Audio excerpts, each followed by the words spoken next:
Hey guys, tonight we're going back. Not centuries, but decades. Not to castles and cathedrals, but to trenches and torn up forests. Not to lords and peasants, but to mud-caked boots, shaking hands, and the kind of sleep that comes only when your brain gives up from exhaustion. This is World War II, and you're not a general, a spy, or a heroic fighter pilot, no. You're an artillery gunner. Which means you're the one hauling the shells, bracing for recoil, and hoping the next shell doesn't land a little too close. So get comfortable. Not too comfortable though, this won't be soothing. Not really. But if you're the kind of person who falls asleep to stories about suffering and mud, well, you're in for a treat.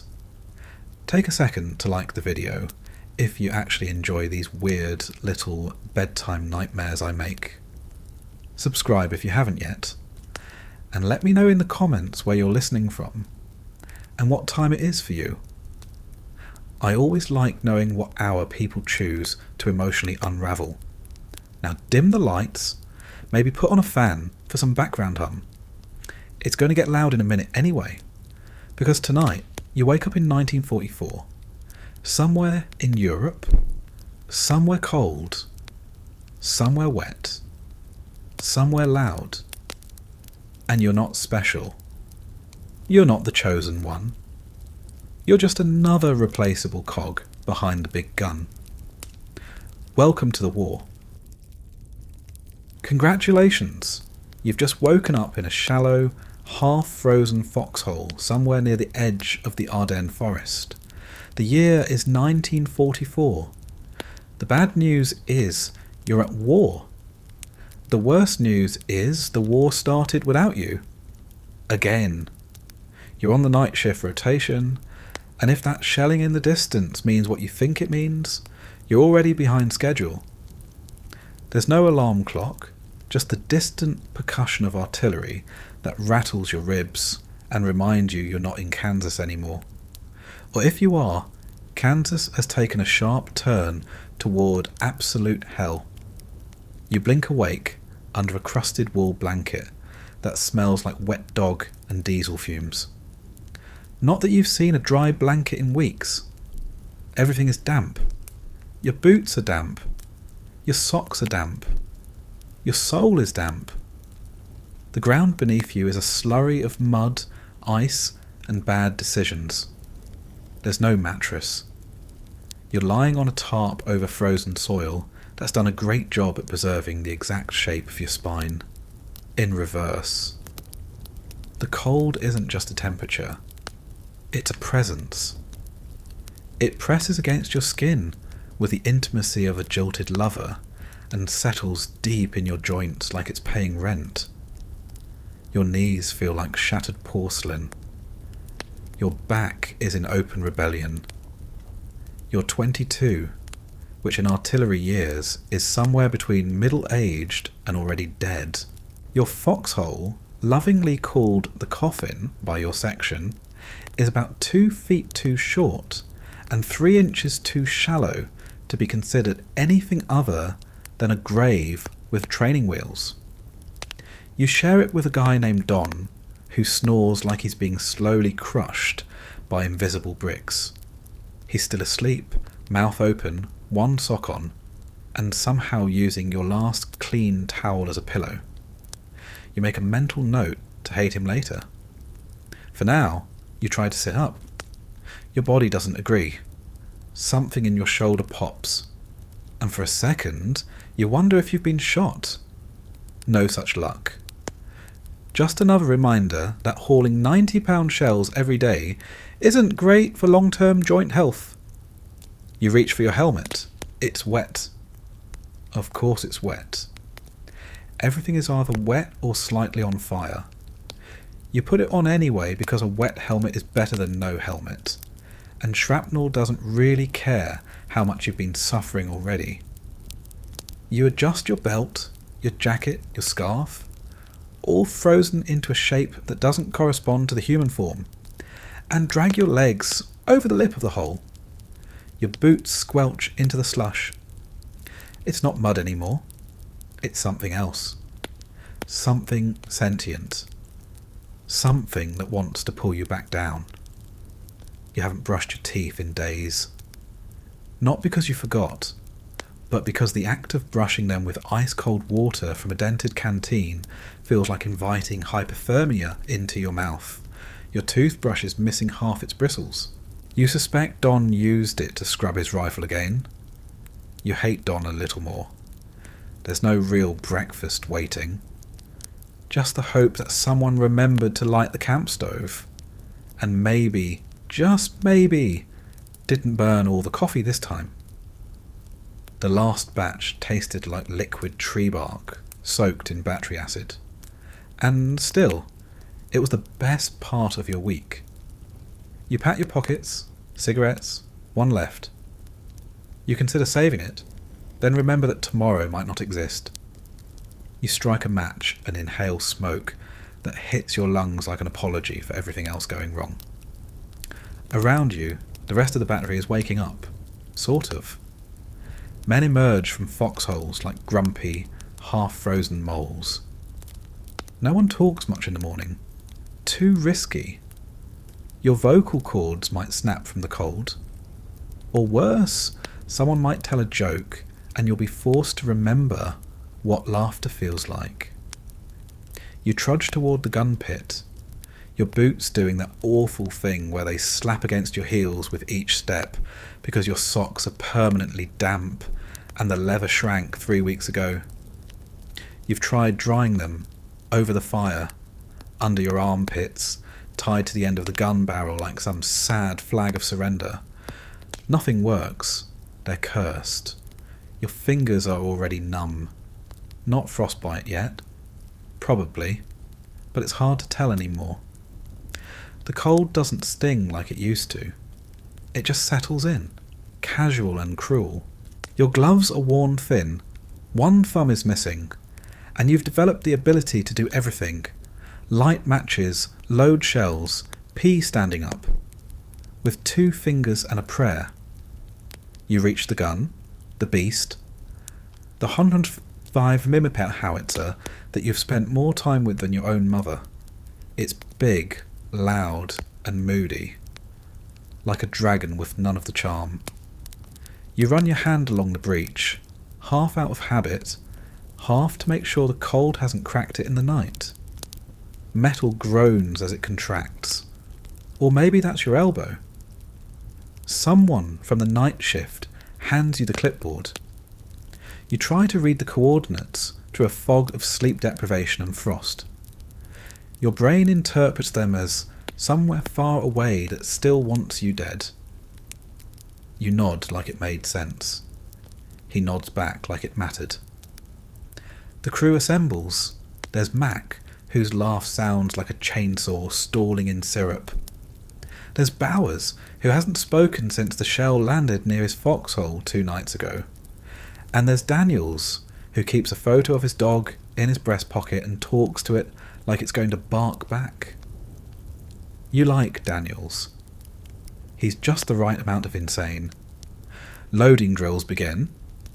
You go through the motions. Shell, charge, ram, close, fire, repeat. The motions are burned into your muscles, but they hurt anyway. Each shell is heavy enough to dislocate a shoulder if you're careless. You're not careless, you're just tired. The first shot of the day goes off. It cracks through the air like thunder on steroids. Your whole body shakes. Ears ring. Eyes blink dust. The shockwave moves through your bones like a reminder that you are very much alive, and that the world would prefer you weren't. You feel the heat from the blast for about half a second before the wind claws it away. The air smells like burned cloth, oil, and wet soil. The gun kicks back hard. Your stance absorbs most of it. Most. The rest travels through your knees and reminds you that cartilage is a finite resource. Another shell? Another round? You reload with a rhythm that no longer requires thought. Which is good, because thinking hurts. Not just emotionally, but physically. Your head is pounding, your shoulders are one wrong move away from betrayal, and your hands are turning purple around the nails. Time passes strangely. Minutes feel like hours. Hours feel like years. You don't know if you've been firing for 20 minutes or 3 days. Your watch stopped working 2 bombardments ago, and you never bothered to fix it. What would be the point? The only time that matters now is the pause between shells. The longer the silence, the worse the anticipation. Someone yells for coffee. Someone else yells for the med kit. You keep working. You don't ask questions anymore. If it's not bleeding directly into your boots, it's not your problem. Eventually, there's a break, not a rest, just a temporary ceasefire. You slump against a pile of ammo crates and pretend the wood is comfortable. Your helmet clinks against the box. You shut your eyes, not to sleep, just to stop seeing for a second. Your body aches in ways you didn't know it could. Your left shoulder is bruised from recoil. Your right thumb is raw from slamming shells into the cradle. Your ears ring with a frequency that feels like it's tuning you out of reality. Don shows up, still chewing on something unidentifiable. He offers you a piece. You decline. You're not in the mood for whatever might be squirrel or chocolate. You check your canteen. Ice. You bang it against your knee. The ice doesn't care. It just stares back at you, like it knows you're not going to make it through this winter with all your toes. The sergeant wanders past. He looks like he hasn't slept since Normandy. He says something about moving out tomorrow. You nod. You don't ask where. Doesn't matter. Wherever it is, it'll have mud, mortars, and men who don't come back. You scratch at your neck. Lice. Again. You stopped being surprised weeks ago. They're part of the crew now. You name one Larry. Larry bites you. You whisper, fair enough. Someone starts humming a song. You don't recognise it. Or maybe you do. You used to have songs in your head. Now it's just echoes. Another order comes in. Another round. You haul yourself up. The gun is waiting. The war doesn't pause just because you're tired. Or because you can't feel your fingers. Or because you forgot what month it is. You line up behind the breech. Load. Fire. Repeat. And just like that, it's morning again. There's a particular betrayal in being cold and sweaty at the same time. Your uniform handles that beautifully. It's a masterpiece of discomfort. A wool service coat over wool undershirts under more wool, all designed to absorb water, trap body heat, and then slowly drain your will to live. Somewhere under the layers you vaguely remember what comfort felt like. It's gone now. You button it up out of obligation more than practicality. The buttons are chipped.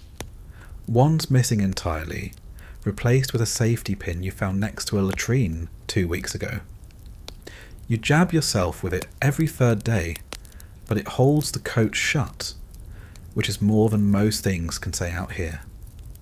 The fabric scrapes against your skin like wet sandpaper. It was already stiff when it came out of the quartermaster's box. Now it's soaked in sweat, rain, gun oil, and some unidentifiable brown crust that may or may not have come from inside a field rat. The trousers match, in colour if not in cut. They're oversized, undersized, or somehow both, depending on the time of day and the condition of your knees. The wool rubs your thighs raw when you march, chafes under the belt, and holds on to every drop of swampy body heat like it's collecting it for winter. Your legs itch constantly, not just a little, not the occasional scratch. We're talking red patches, crusty skin, heat rashes, and the delightful sensation of possibly growing mushrooms between your kneecaps. Under it all, if you're lucky, there's a long john layer. It used to be white. Now it's a sort of battlefield beige, with sweat stains and dirt lines that form natural topography across your chest and thighs. It smells like everything you've done in it. Digging, crawling, bleeding, smoking, panicking. There's a rip in the back, sewn shut with dental floss during week 2 of the campaign. It holds, barely. Your socks are the real war criminals. Whatever they were originally made of, it's no longer functioning as clothing. They hold moisture like they're trying to preserve it. Every step is a squelch. Every toe a raw, wrinkled experiment in fungal cultivation. You've rotated them. You've dried them over the fire. You've begged them. Nothing works. Your feet hate you. They whisper threats every time you stand. You haven't seen your actual skin in days.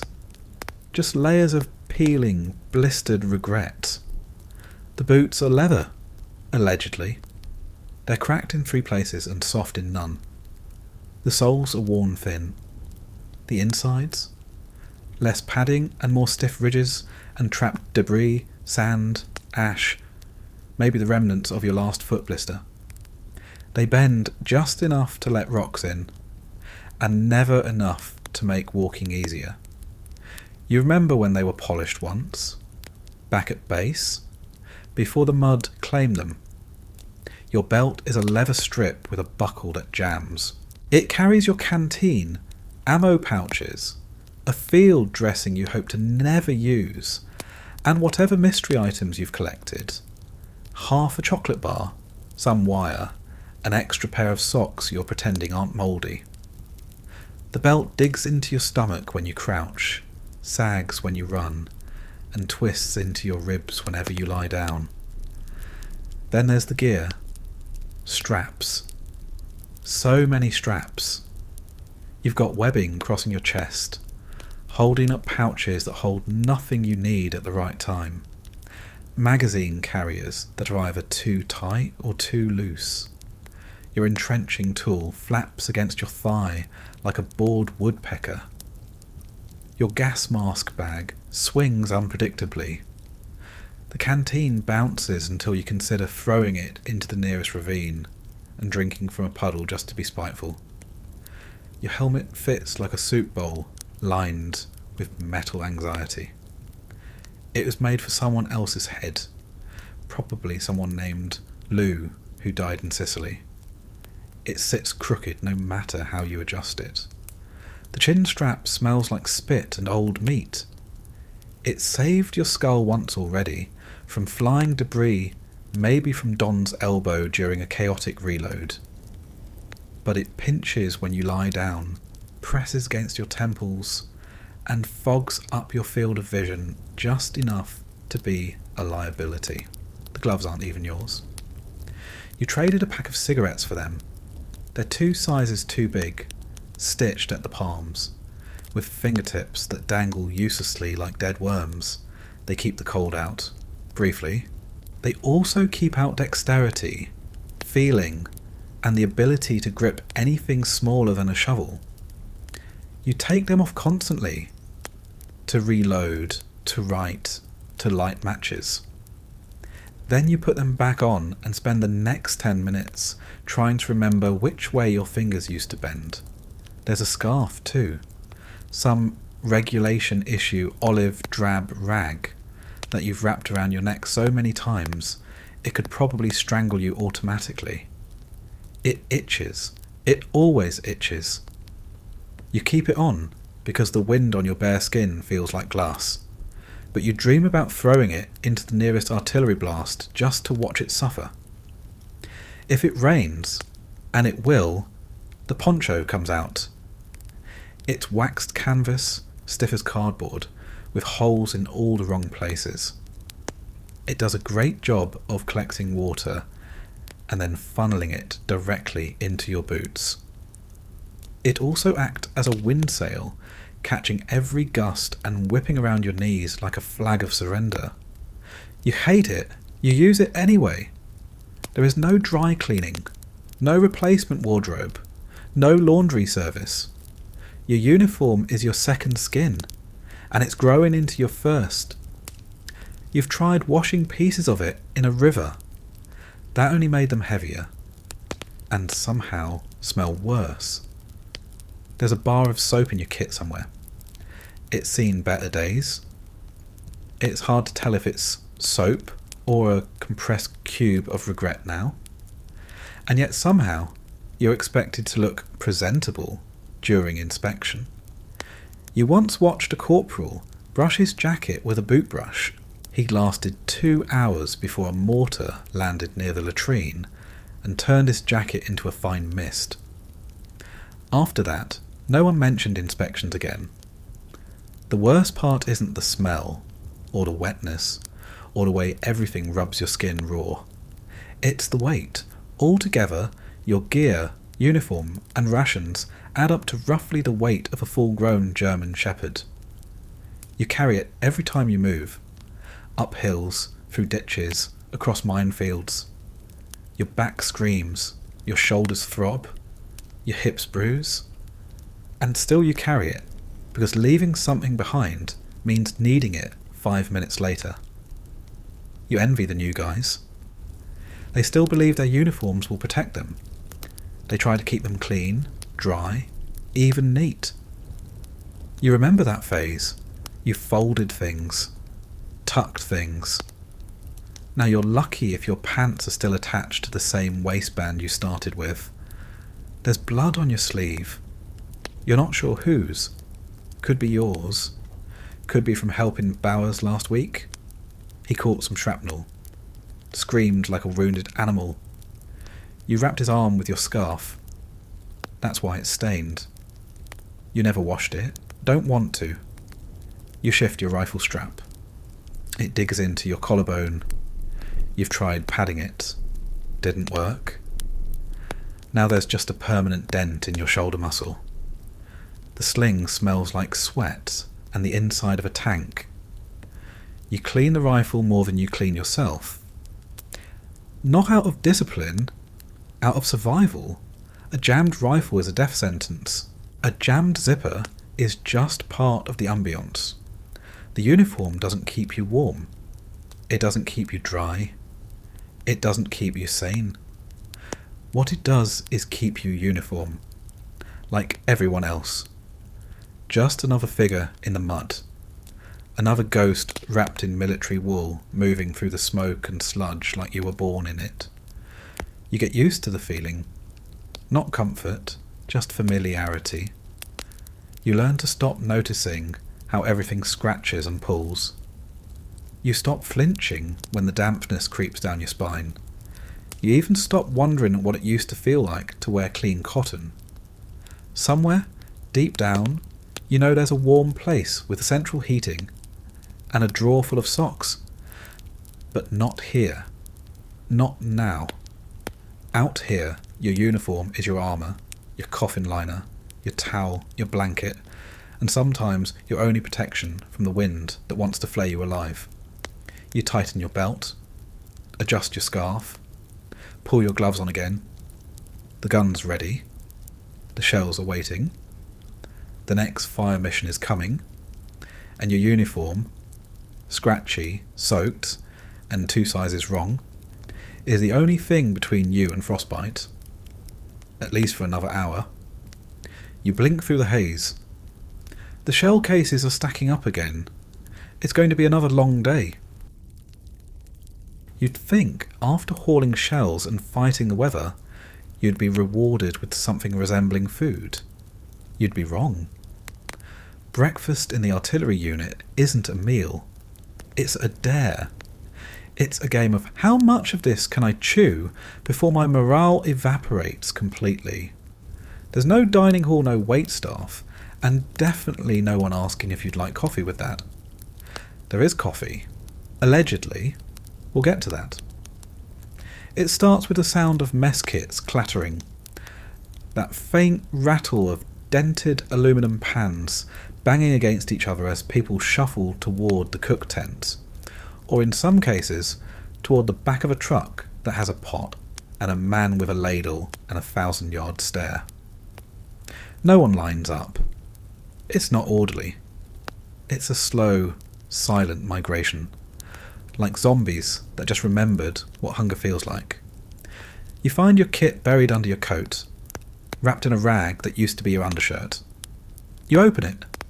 The inside smells like old bacon and metallic shame. You scrape out a crumb from yesterday. Maybe the day before. Hard to tell. It looks like it once had texture.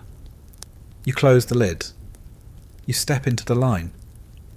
The guy in front of you hasn't shaved in a week. Neither have you. The guy behind you is humming. Not a tune. Just a sound. A low, flat hum that seems to come from somewhere deep in his throat. Like he's trying to convince himself he's still alive. No one speaks. There's nothing to say. You all know what's coming. The cook doesn't look up as he slops something into your pan. It lands with a sound that can only be described as wet and tired. The menu? Oatmeal. Maybe. It's beige. It's warmish. It has the consistency of plaster and the smell of damp cardboard. You've stopped asking what's in it. The truth would only make it worse. There's no seasoning, no sugar, no variety.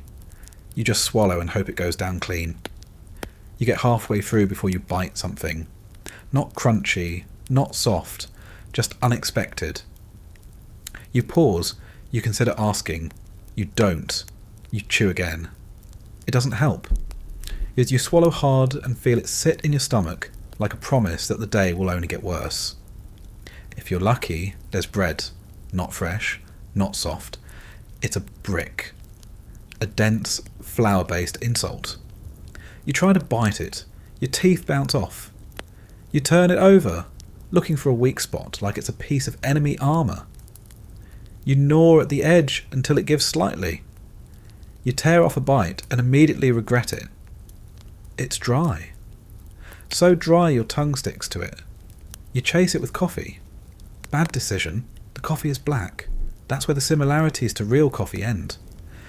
It's been percolating since 0400. It tastes like boiled engine grease filtered through a sock. It's lukewarm at best. Scalding in places.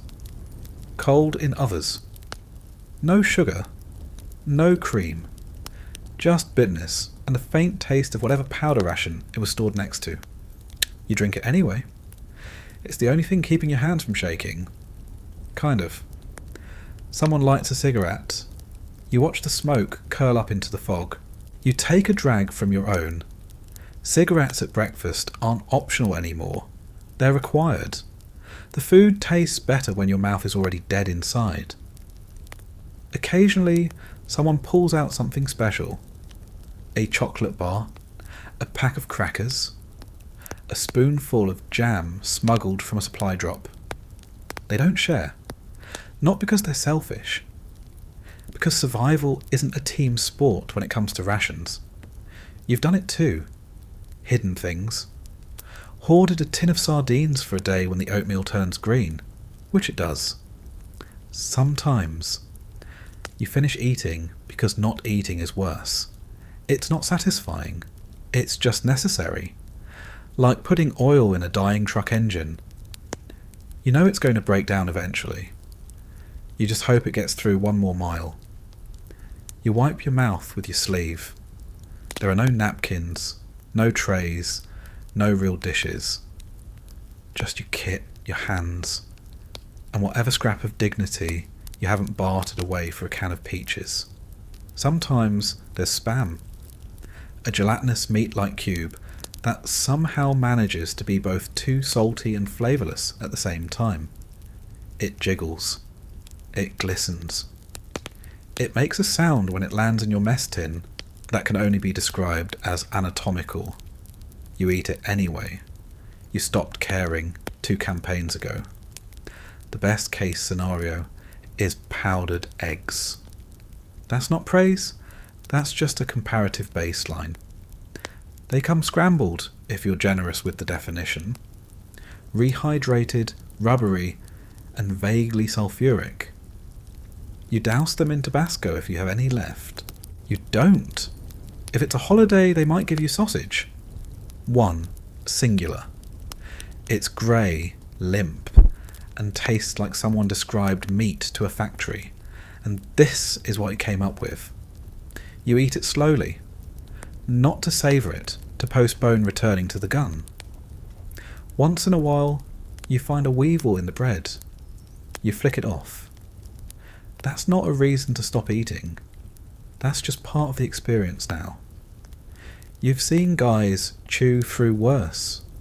You've been that guy. There's no trash can.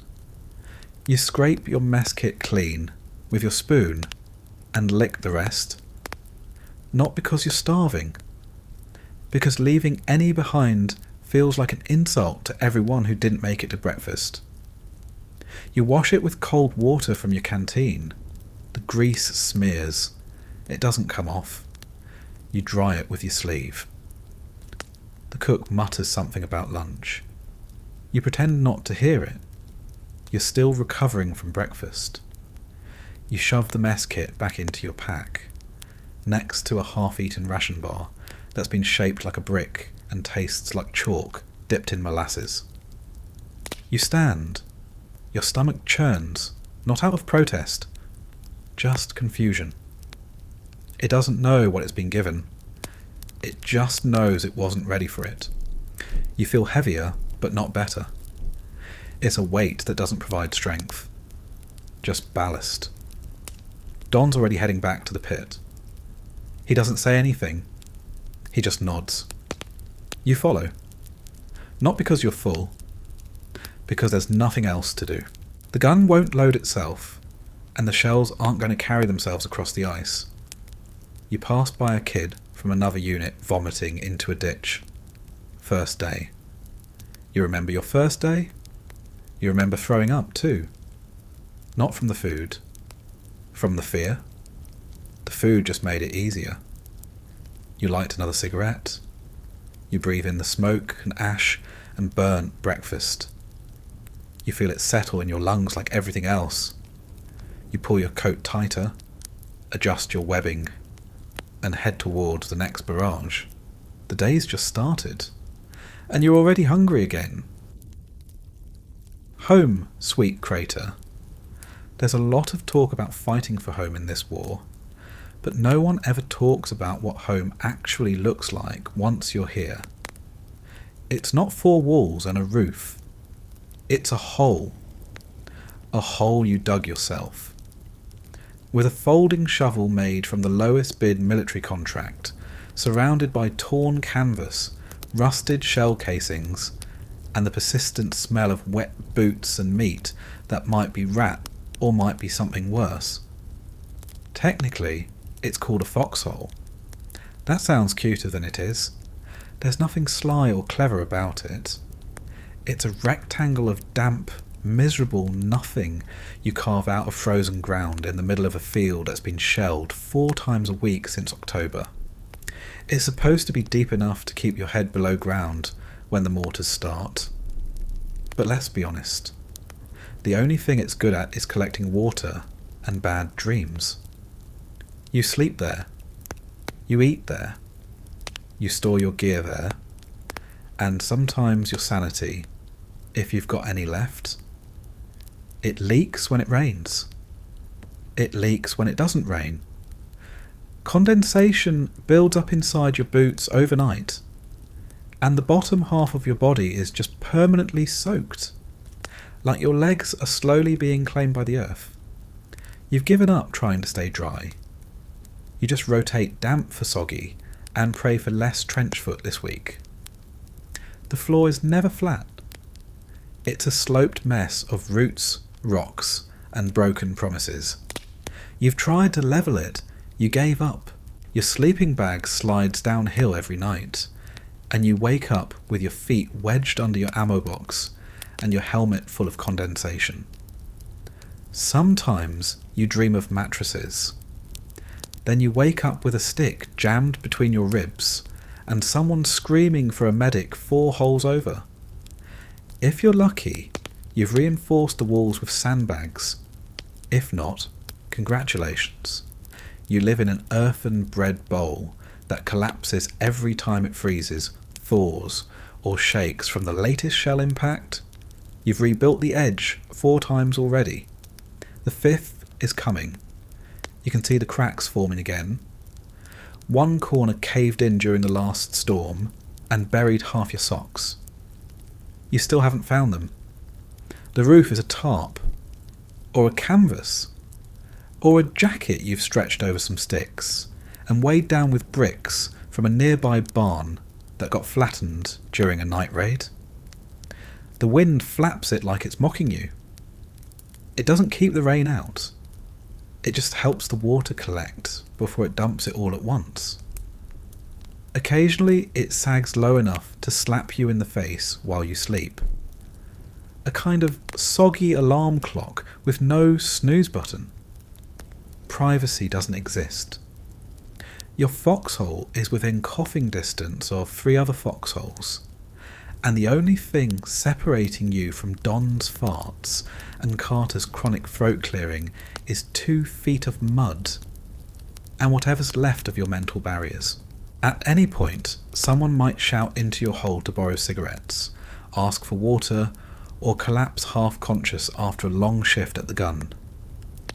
You had a dream once, not an actual dream, just a concept, of living in a space with a door. That dream died somewhere in Belgium.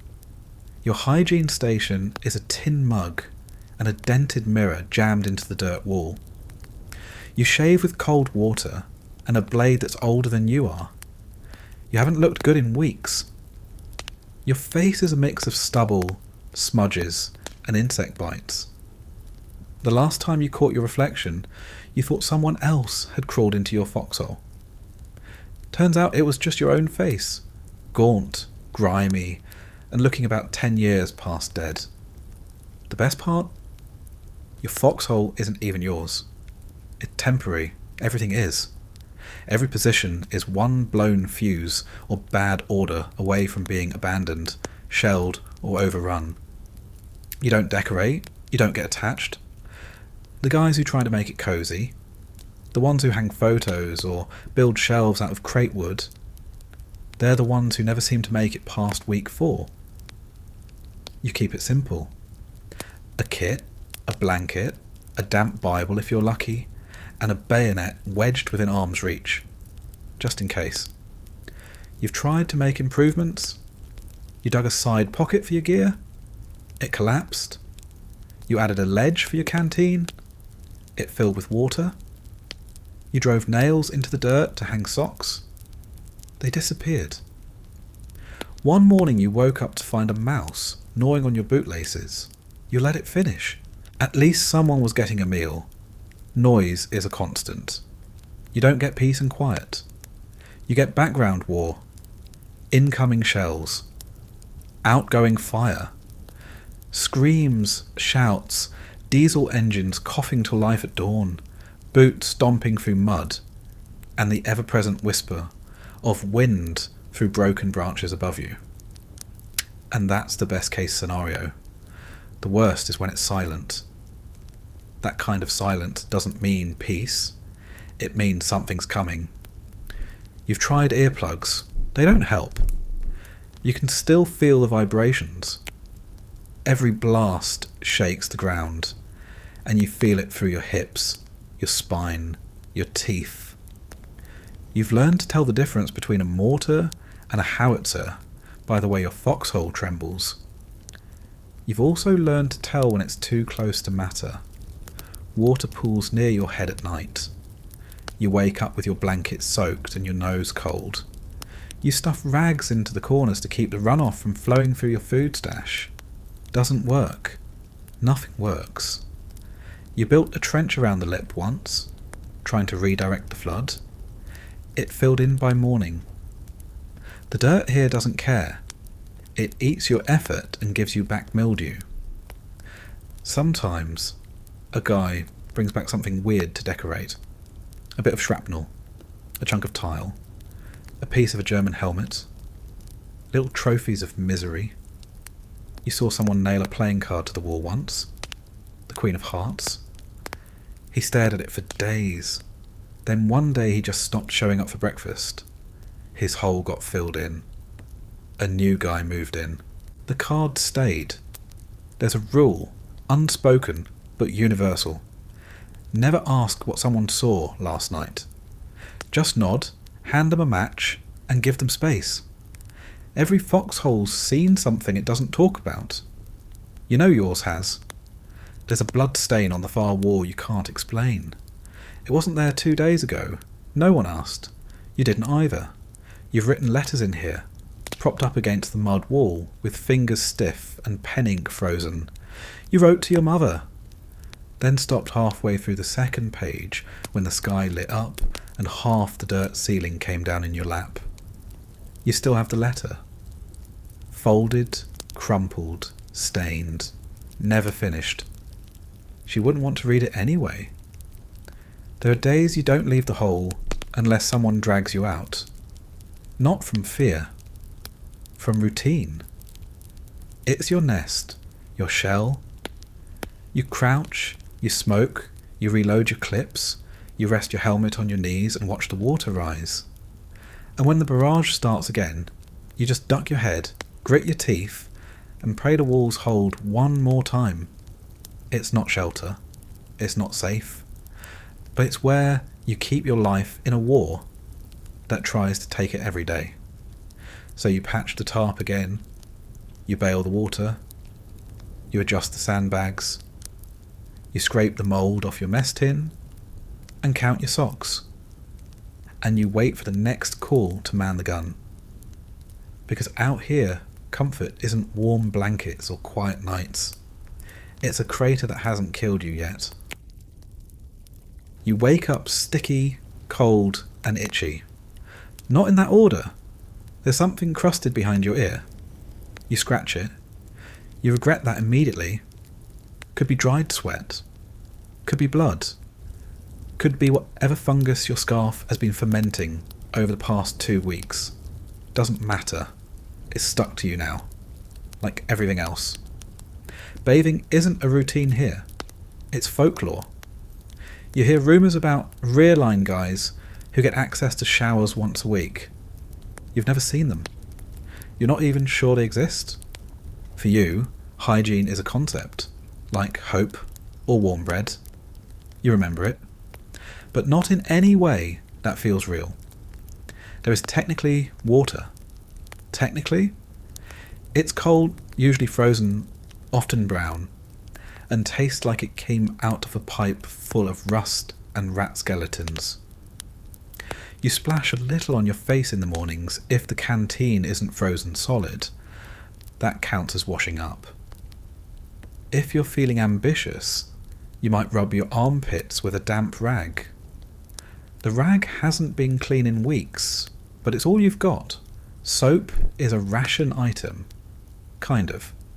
You've got 1 bar in your kit that's more chip than bar at this point. It smells like medicated chalk. You only use it when someone really starts to complain about the smell.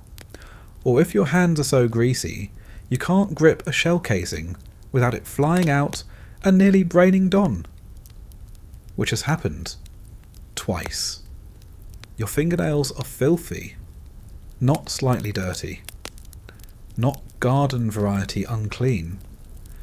We're talking layers. You could carbon date the build-up. There's gun oil, dried blood, cigarette ash, food residue, and the remnants of whatever chemical they used to pack those damn ration cans. You tried to clean under your nails once with the tip of a bayonet. You stabbed yourself. You stopped trying. Haircuts? The wind takes care of that. Your hair is matted, greasy, and clumped together in ways that defy logic and gravity. Some guys shave their heads. You tried that once, gave yourself frostbite on the scalp, and nearly passed out from the sting when the wind hit raw skin. Never again. Your beard, or what's trying to be a beard, is a patchy collection of defiance and dirt. It's not stylish. It's survival. You shave only when ordered, which is rare, or when the lice population gets so aggressive you start waking up with bites on your neck. And even then, you just scrape the surface with a dull razor and call it a victory. Speaking of lice, you have them. Everyone does. They don't discriminate. Officers have them. Medics have them. The guy who cleans the latrines has them. They live in your socks, your collar, your sleeping bag. You've tried powders. You've tried flame. You even considered just shaving your entire body once until Don reminded you about the wind chill. So now you just scratch. Constantly. Everywhere. You try to be subtle. But no one cares anymore. Public scratching is a shared language out here. You've got a tin of foot powder. It ran out 3 weeks ago. You still carry the tin. Like maybe the ghost of the powder will help. Your feet smell like warm garbage soaked in vinegar and left in the sun, if there was sun. You peel off your socks once a day to let them air out, which is just code for steam up the foxhole and offend your neighbour's nostrils. You clean your teeth with a toothbrush that's missing half its bristles and smells like antiseptic and shame. No toothpaste. That ran out before Christmas. You use salt when you can find it, or baking soda from the cook's supply if he's not looking. You once brushed with ash. It worked, sort of. Tasted like regret and campfire. Your breath smells like whatever ration you ate last. Tinned meat, stale crackers, coffee strong enough to dissolve enamel. You don't worry about it. No one gets close enough to notice. And if they do, they're not going to mention it unless they want to have a conversation about their own mouth, which smells worse. There are no toilets, no sinks, no showers. Just a trench behind the trees where you squat, freeze, and hope no one walks by. You dig a hole if you're disciplined. You don't if you're desperate. You cover it with dirt and don't talk about it, unless someone forgets and steps in it. Then it's war. Sometimes you get access to a bucket and a bar of soap. This is called a field bath. It's not bathing. It's public humiliation with a scrub brush. You strip down in freezing air, douse yourself with water that could pass for liquid metal in temperature, and scrub yourself until your skin either bleeds or goes numb. You dry off with a towel that's wetter than you are. Then you put your filthy clothes back on. Congratulations, you're now cleanish for the next 10 minutes. Laundry is a myth. You can rinse your shirt in a stream if you want, then wear it wet for 2 days while it dries under your jacket, which it won't. The best you can do is beat the dirt out with a stick and hang it on the barrel of the gun when it's still warm from firing. That works once. Then the shirt smells like gunpowder and stress forever. The medic told you once to change your socks twice a day. You laughed in his face. You have 2 pairs. One's on your feet. One's hanging in your foxhole pretending to dry. They've both seen better lives. You rotate them. Not for cleanliness, for fairness. So neither gets too jealous. Your hands are cracked, bleeding in places. The cold splits the skin like old leather. You've wrapped them in gauze, in socks, in duct tape once. The tape pulled off the top layer of skin, but it kept the wind out for a while.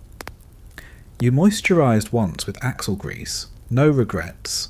When it rains, the mud helps. You rub it on your face, your arms, your legs, not for hygiene, for insulation. It hardens like a crust, keeps the cold out, keeps the bugs off. You look like a swamp creature. So does everyone else. You gave up smelling good. Now you just aim for not the worst smelling guy in the squad.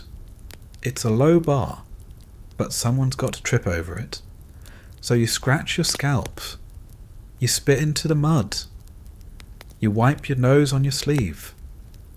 You try not to think about the last time your body was truly clean. It was probably before you shipped out, before the ocean crossing, before the cold settled into your bones and stayed there. And even if you got a proper bath tomorrow, what then? You'd be clean for an hour, maybe 2. Then the shelling would start again, the dirt would stick again, and you'd crawl back into your foxhole smelling like sweat and cordite and whatever died in the next trench over. There is no hygiene here, just maintenance, just survival, just doing enough not to rot while you wait for the next order.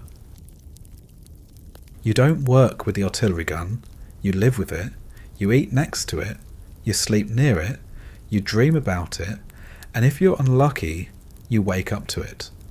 The 100mm or howitzer is not a weapon, it's a presence. It has moods, it has quirks, it has a name. Probably something unflattering that started as a joke and stuck, like Bertha or Hellmouth or that damn thing. No one respects it, but everyone obeys it. It's long, heavy, and covered in grime. The paint is chipped, the barrel is scarred, there's dried blood on the recoil mechanism that no one has cleaned. Not because they're lazy, because no one remembers whose it was. That's not morbid, that's Tuesday. You know every bolt on it, every lever, every part that needs coaxing. You can load a shell blindfolded, not because it's a fun party trick, but because you've done it in the dark, half asleep, while half of Belgium tried to explode. You can tell it's ready to fire by the pitch of the breech slam.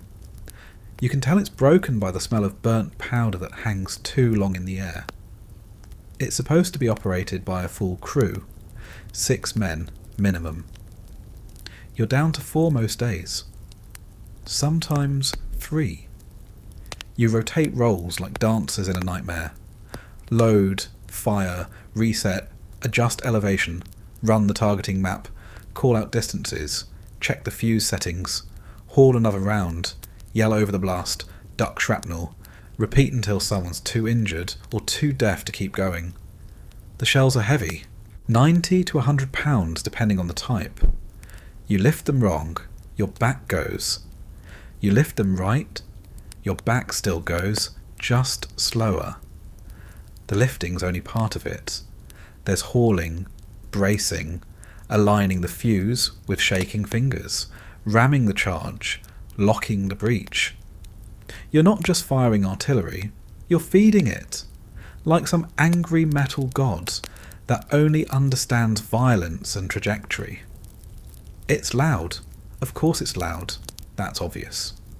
But you think you understand that until it goes off next to you for the 100th time and your eardrums try to exit through your sinuses.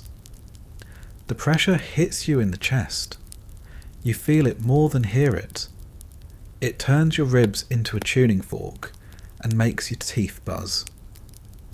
You've been using earplugs. They don't help much. Just dull the edge enough that you hear the ringing more clearly afterward. Your hearing's already damaged. Everyone's is. Conversations are now half lip reading, half guessing. You nod a lot. You smile and shrug when someone gets frustrated. You hope it wasn't something important like get down or incoming. You'll find out eventually. The recoil is violent. You brace your legs wide, but it still rocks your whole body. One guy dislocated his shoulder from standing too close when the trail jolted back. Another got knocked off his feet and bit through his tongue. You've had bruises on your hips for so long you've named them. There's no clean part of the gun. Every surface is covered in soot, grease, ash and powder residue that sticks to your fingers and stains through your gloves. You wipe it off with a rag that's also filthy. You gave up caring about what got clean and started aiming for not sticky. there's maintenance too. Endless maintenance. You grease the breech. You oil the threads. You check the trails for cracks. You tighten bolts with tools that barely fit in the cold, with gloves that don't grip, while your hands go numb and the wind tries to yank your scarf into the machinery. If you skip one step, you'll know. Usually when something jams and you have 10 seconds to fix it or die trying, it breaks, constantly, not fully, not cleanly, just in little ways that ruin your rhythm and put someone at risk. The recoil might stick, the barrel might seize, the elevation lock might slip just enough to send the next shell into the wrong hill. You've seen it happen. You've seen what it does. You don't talk about that. You try to treat the gun with respect. You wipe it down. You cover it with canvas when you're not using it. You curse at it like it's a stubborn mule, but you do it with care. You know what it can do when it's angry, when it's misaligned, when it doesn't like the angle. You've seen it fail, and you've seen what happens when it doesn't.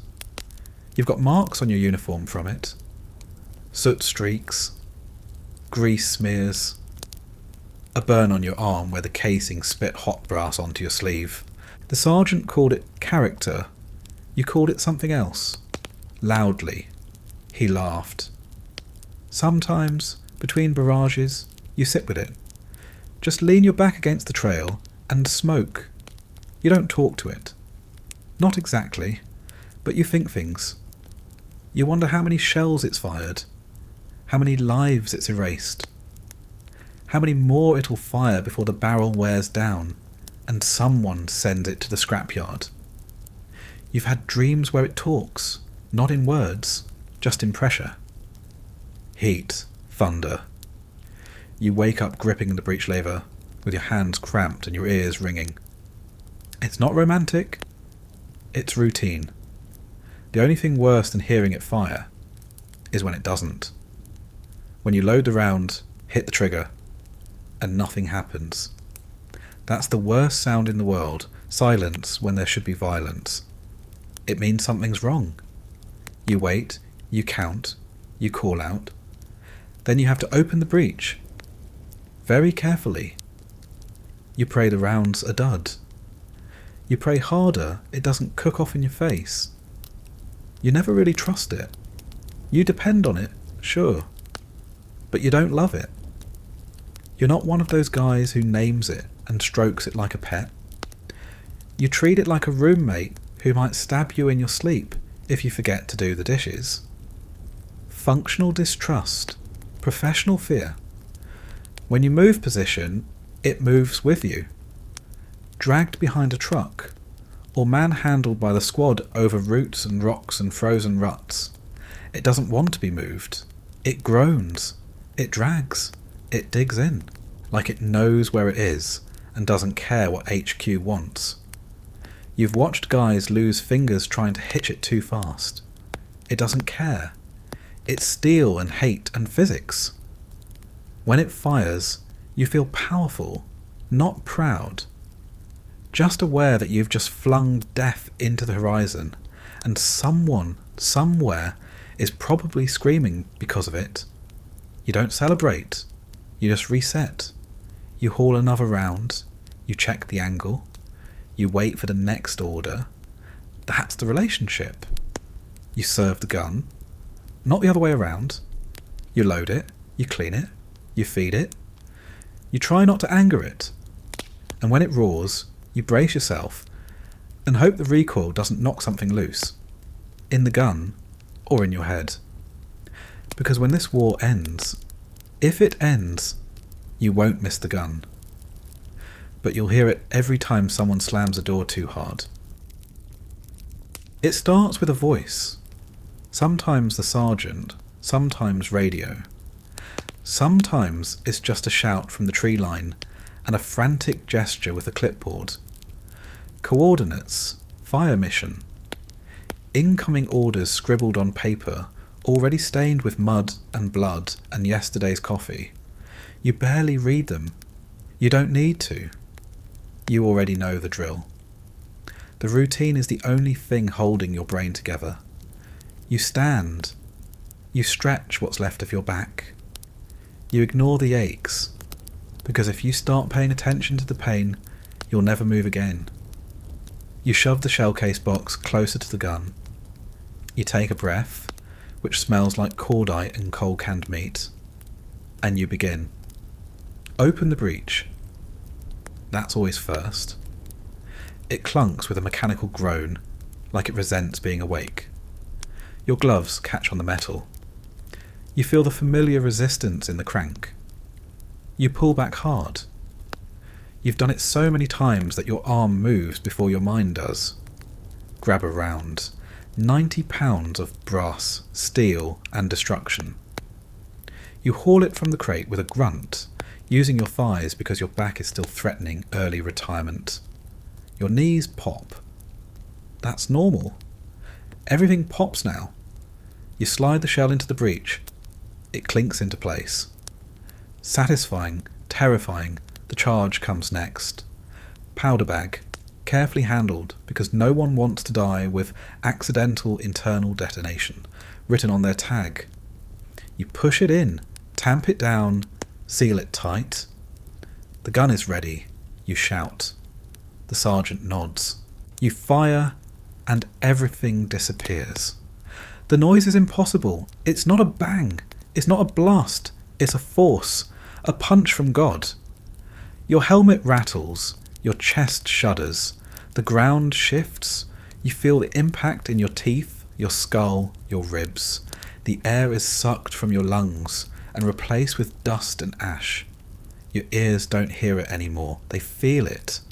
Like your eardrums are made of thin glass someone forgot to warn you about.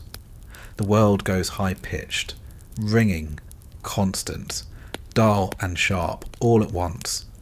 You can't tell if someone's yelling, or if your brain's just buffering. Then you reload, immediately, no break, no pause.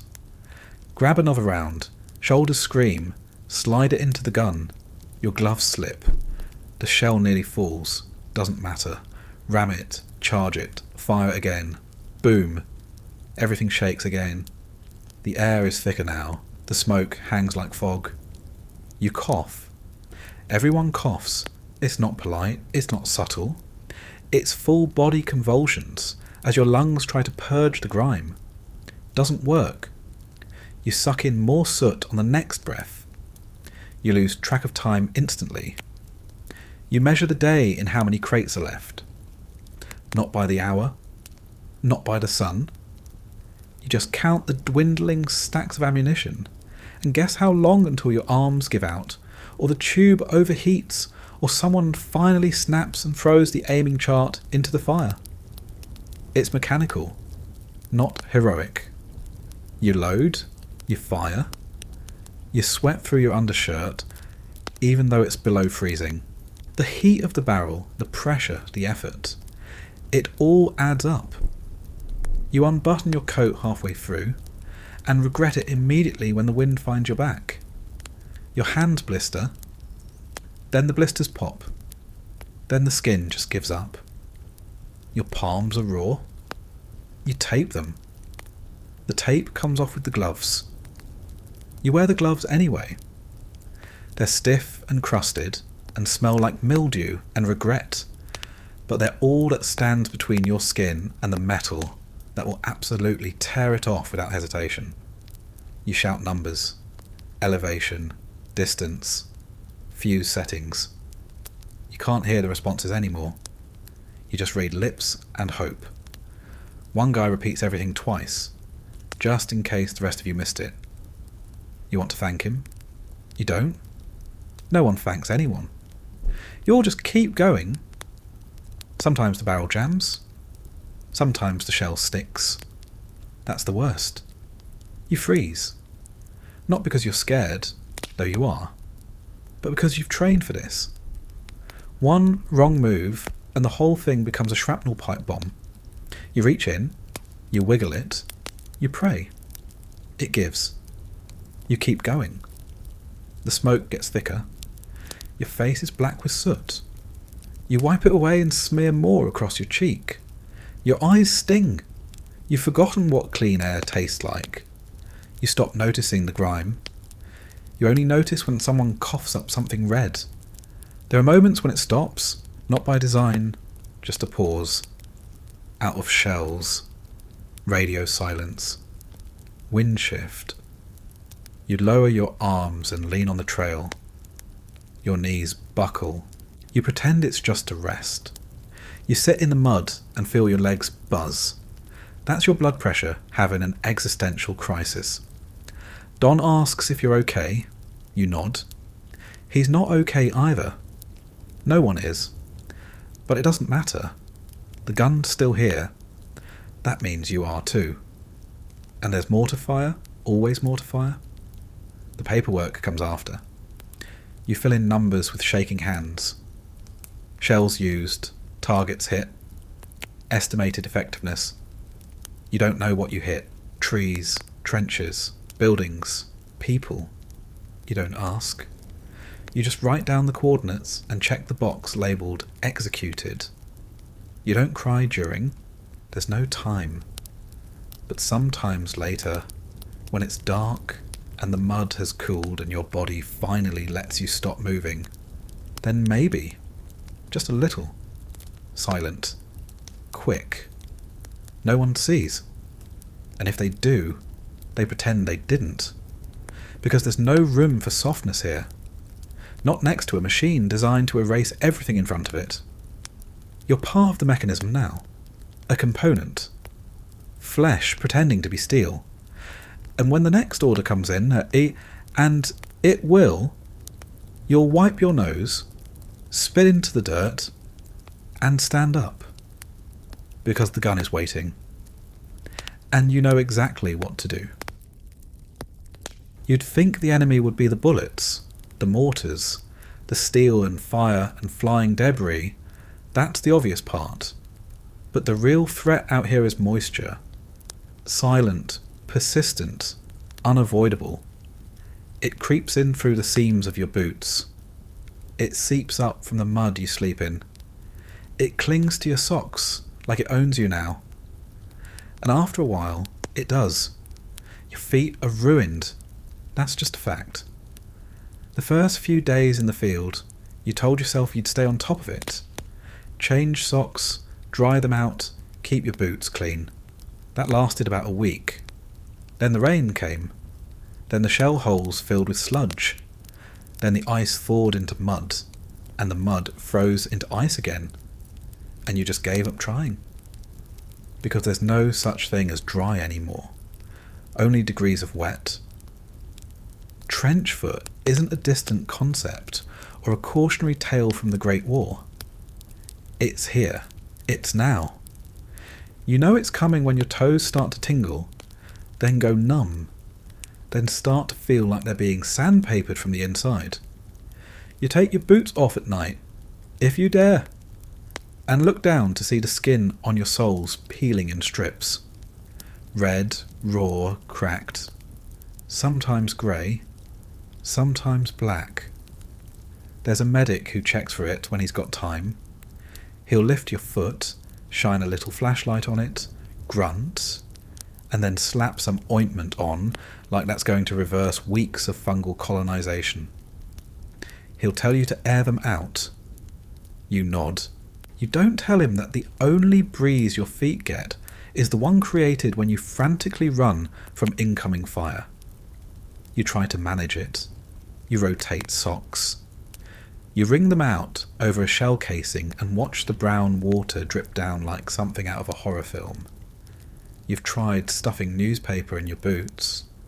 You tried wrapping your feet in rags. Once, in desperation, you lined your insoles with plastic from a ration pack. That just made them sweat more. The pain isn't sharp. It's dull, constant. A background throb that pulses with your heartbeat. Walking becomes a negotiation. Running becomes a punishment.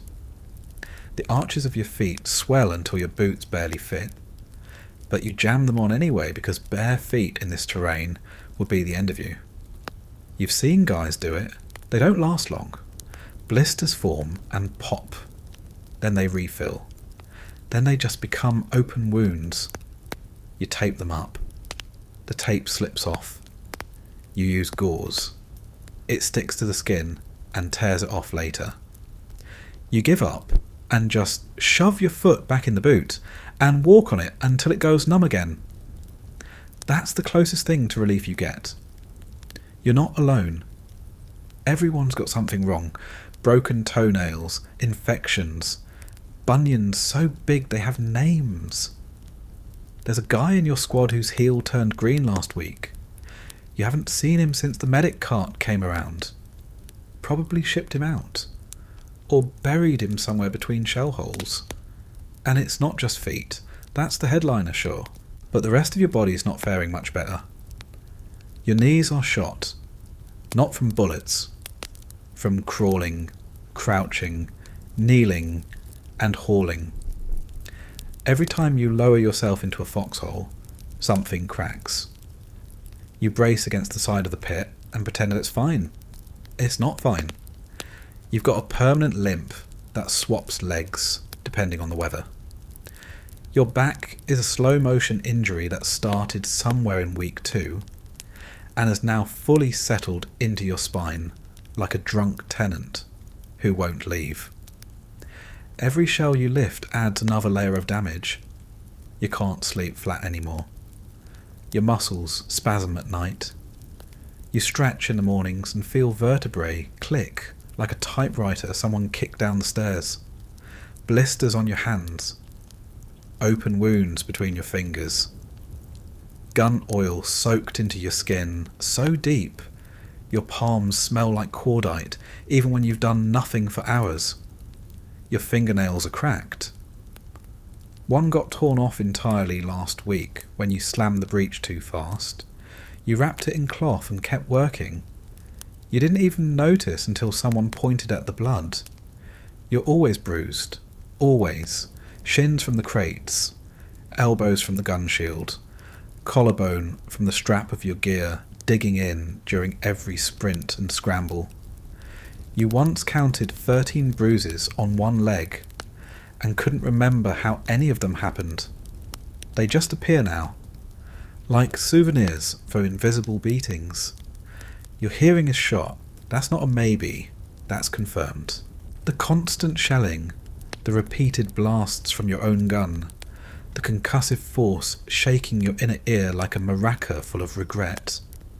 It's taken its toll. You've got permanent ringing. Sometimes you hear muffled shouting.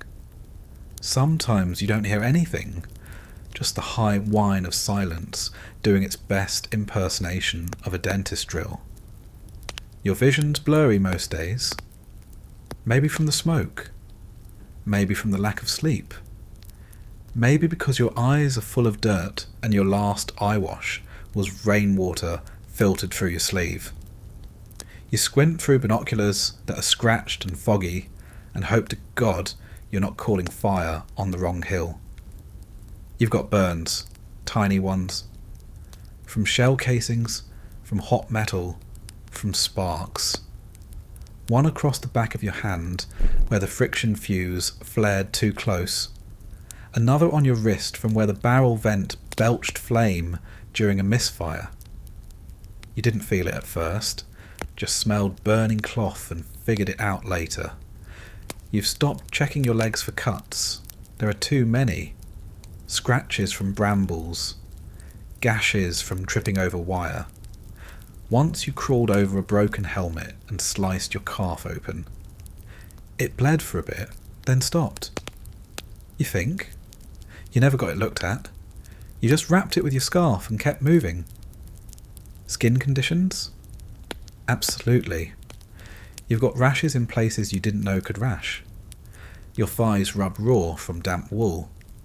Your armpits are permanently irritated. There's something growing on your left ankle that looks suspiciously alive. You scratch everything, all the time. You know it won't help, but you do it anyway. And still, no one complains, not out loud. Complaining is for people with options. You don't have any. So you keep walking on ruined feet, carrying bruised limbs, breathing through a throat coated in smoke. Pretending the wet cough you've developed isn't a sign of something that would get you medivaxed if this were a war with rules. The medics do their best. They give you powder, bandages, a tin of ointment with a label worn off 2 wars ago. They don't ask many questions. You don't give many answers. You just sit there on a cold bench, boot off, foot steaming in the air like a diseased roast, and wait for them to tell you it's not too bad, while they dab it with gauze and hand you a dry sock that might as well be made of sandpaper. And after that, you get back up. Pull your boot on, flinch, tie the laces, walk back to the gun pit, because the shells don't care about your condition. They don't care if your foot is rotting, or your spine is compressed, or your shoulder hasn't moved right since November. The war wants what it wants. And what it wants is for you to keep loading, firing, and limping your way to the next fire mission. So you do. Because out here, if you're breathing, you're still fit for duty.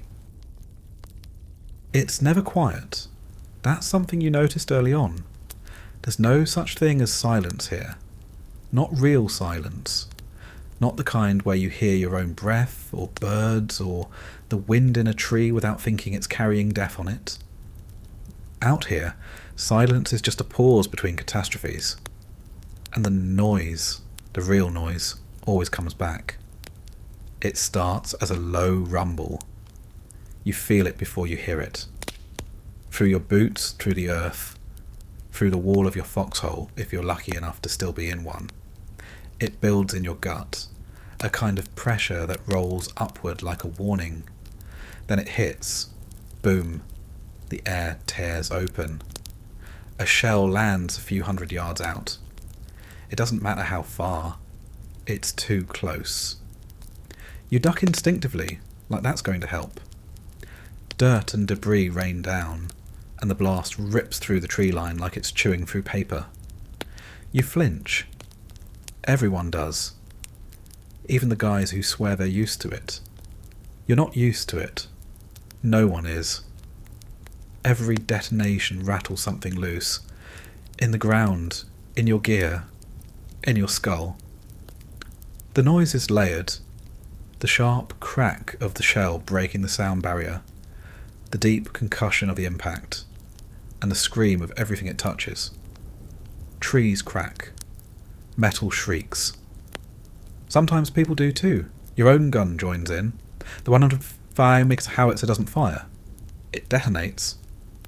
You brace for it, but it still gets you.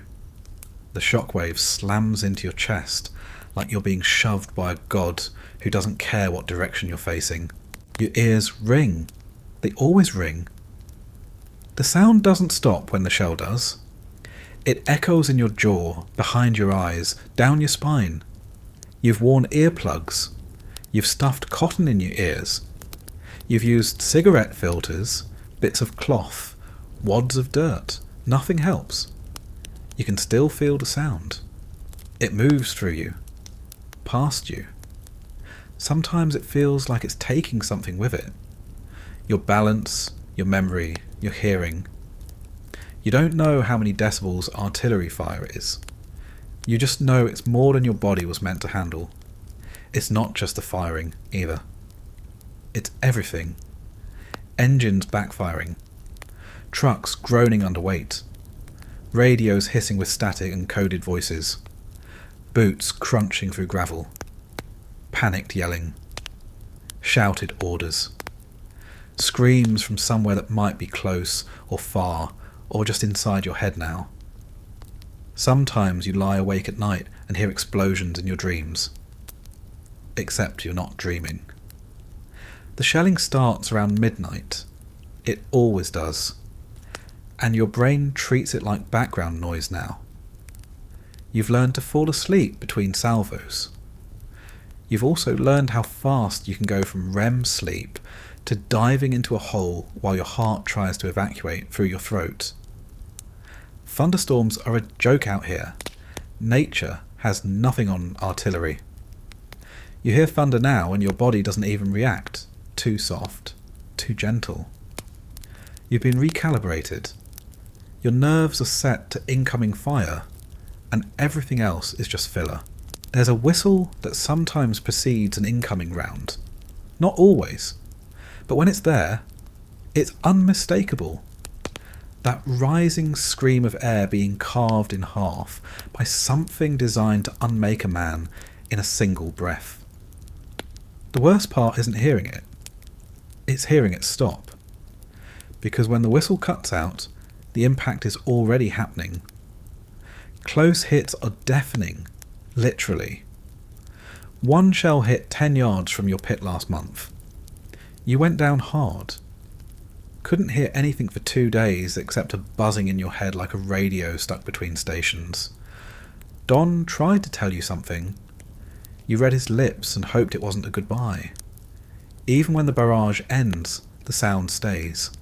The high whine, the underwater muffle, the occasional sharp pop that doesn't come from anything external.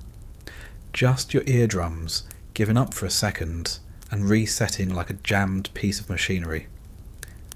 You've seen guys go silent after a heavy barrage. Not from trauma, from volume. Eardrums ruptured, balance destroyed. One guy's eyes bled. He didn't notice. Just sat there blinking like something was in them, until the medic finally pulled him out. You joke about it sometimes. Gallows humour. You call the ringing your new roommate. You name it. You pretend it has preferences. Likes nighttime. Hates questions. But really, you just can't handle another second of pretending it's not there. The worst kind of noise is human. Screaming, not yelling, not orders, real screaming. You heard it during that last shelling run. A guy in the pit next to yours took shrapnel. He screamed like his body had turned against him. Not a sound you forget. You didn't go check. Someone else did. You just sat with your hands over your ears and rocked slightly until someone tapped your helmet and told you it was over. You're learning to recognise distance by noise now. How far away a blast is based on its pitch and delay. How fast someone is bleeding by how fast they scream. How dead someone is by how quiet they fall. You don't want these skills. They came free with the uniform. The radio is another kind of torture. Crackling static. Code words and call signs delivered too fast. Occasionally music, if someone forgets to switch channels. Tinny, distorted jazz floating over the din like a ghost from the past. You hear it and your brain stutters. You forget for a second where you are. Then the gun fires again and you remember. You miss quiet, real quiet. The kind that doesn't feel like waiting for something terrible to happen. You think about it sometimes. A silent room, a closed door, no boot stomping, no mortars cracking the sky open.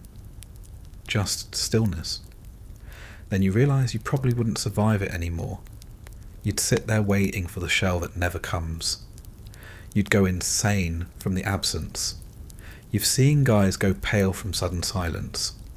When the shelling stops, when the guns go cold, when the radio cuts out. That's when you start sweating. Not relief, dread, because something always follows silence. And it's never good, so you live in noise. Constant, thunderous, bone deep. You flinch less now. Your reactions are slower. Your hearing's worse. You've adapted. That's not the same as coping. You're just rewired. Because out here, noise isn't background. It's the main event. It eats sleep. It devours nerves. And eventually, if you're lucky, it makes everything so loud, you stop hearing the parts of yourself that are still breaking inside. It starts with a name being called out, Someone walking down the line with a sack, reading tags like a roll call of forgotten lives. Mail. You stop what you're doing. Everyone does. Doesn't matter if you're covered in grease, if the gun is mid-maintenance, if there's another fire mission prepping on the board. The second someone says mail's here, your body moves on its own. You don't expect anything. That's safer.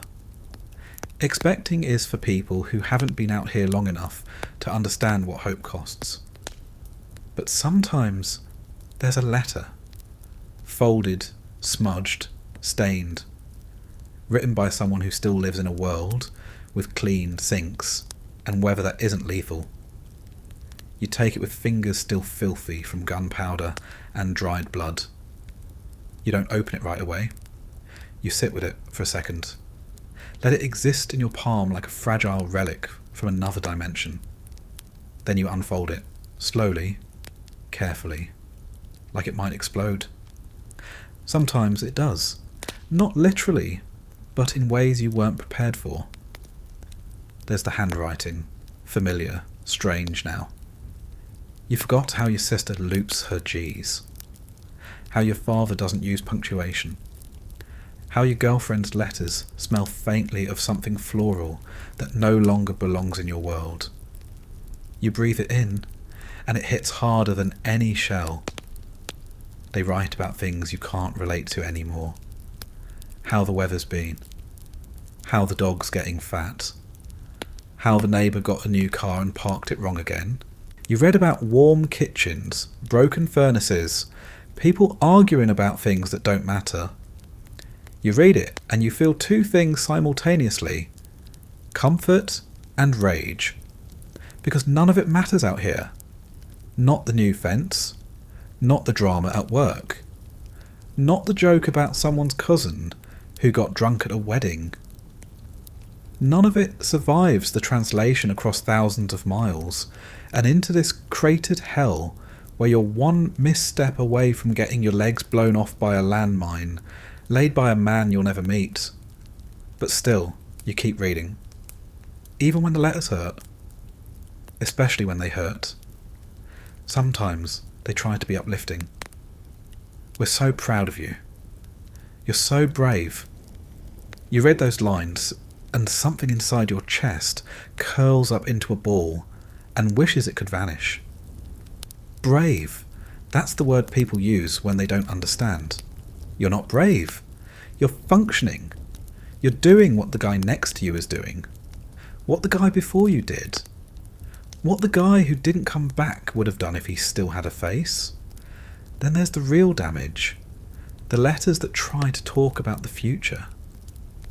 When you get back, that phrase right there, it breaks you. Because you don't think that way anymore.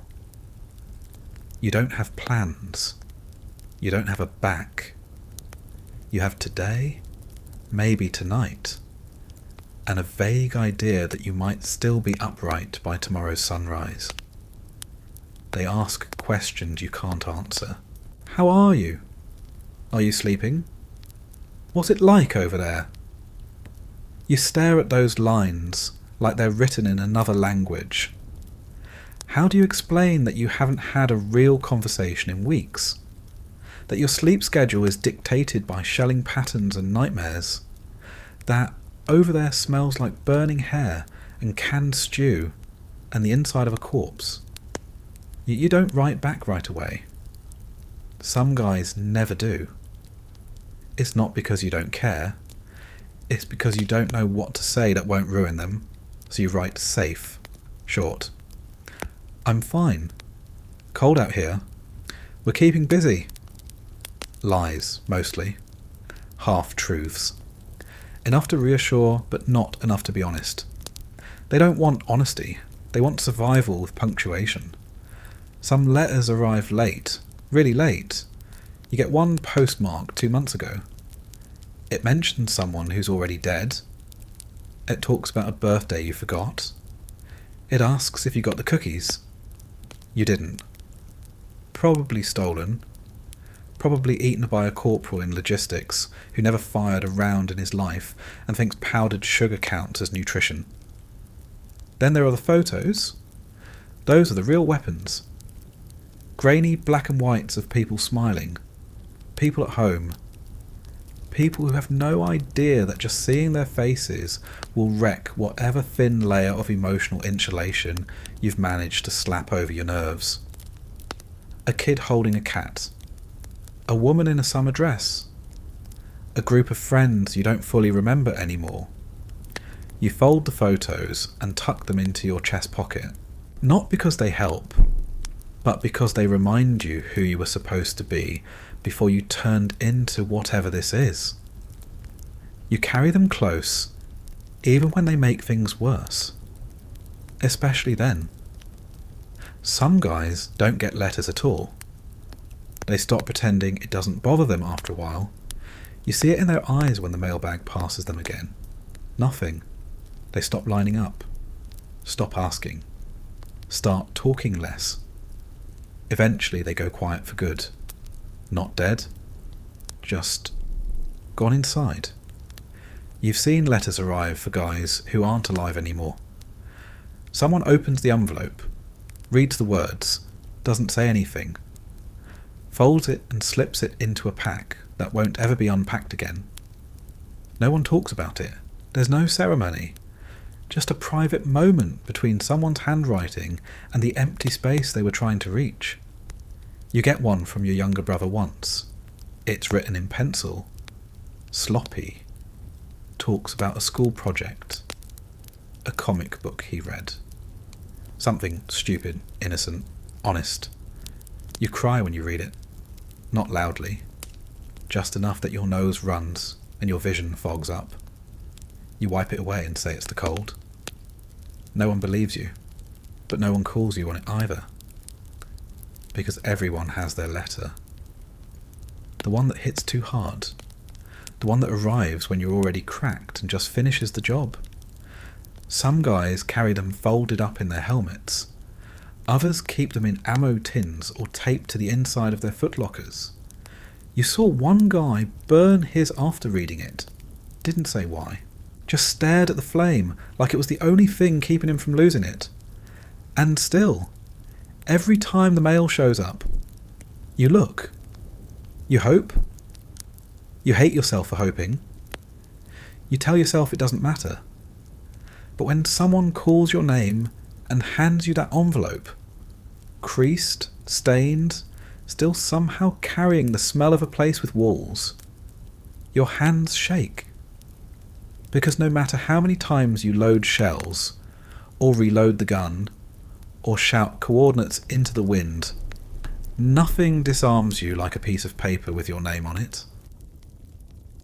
There's weather back home, seasons, forecasts, little symbols on calendars with sunshine or clouds and polite percentages. Out here, the weather isn't a background condition, it's a threat, a personality, a battlefield in its own right. Rain, snow, heat, fog. It doesn't matter what version you get, they all come armed. Rain is the most common, the most persistent. It doesn't arrive with drama, it just starts.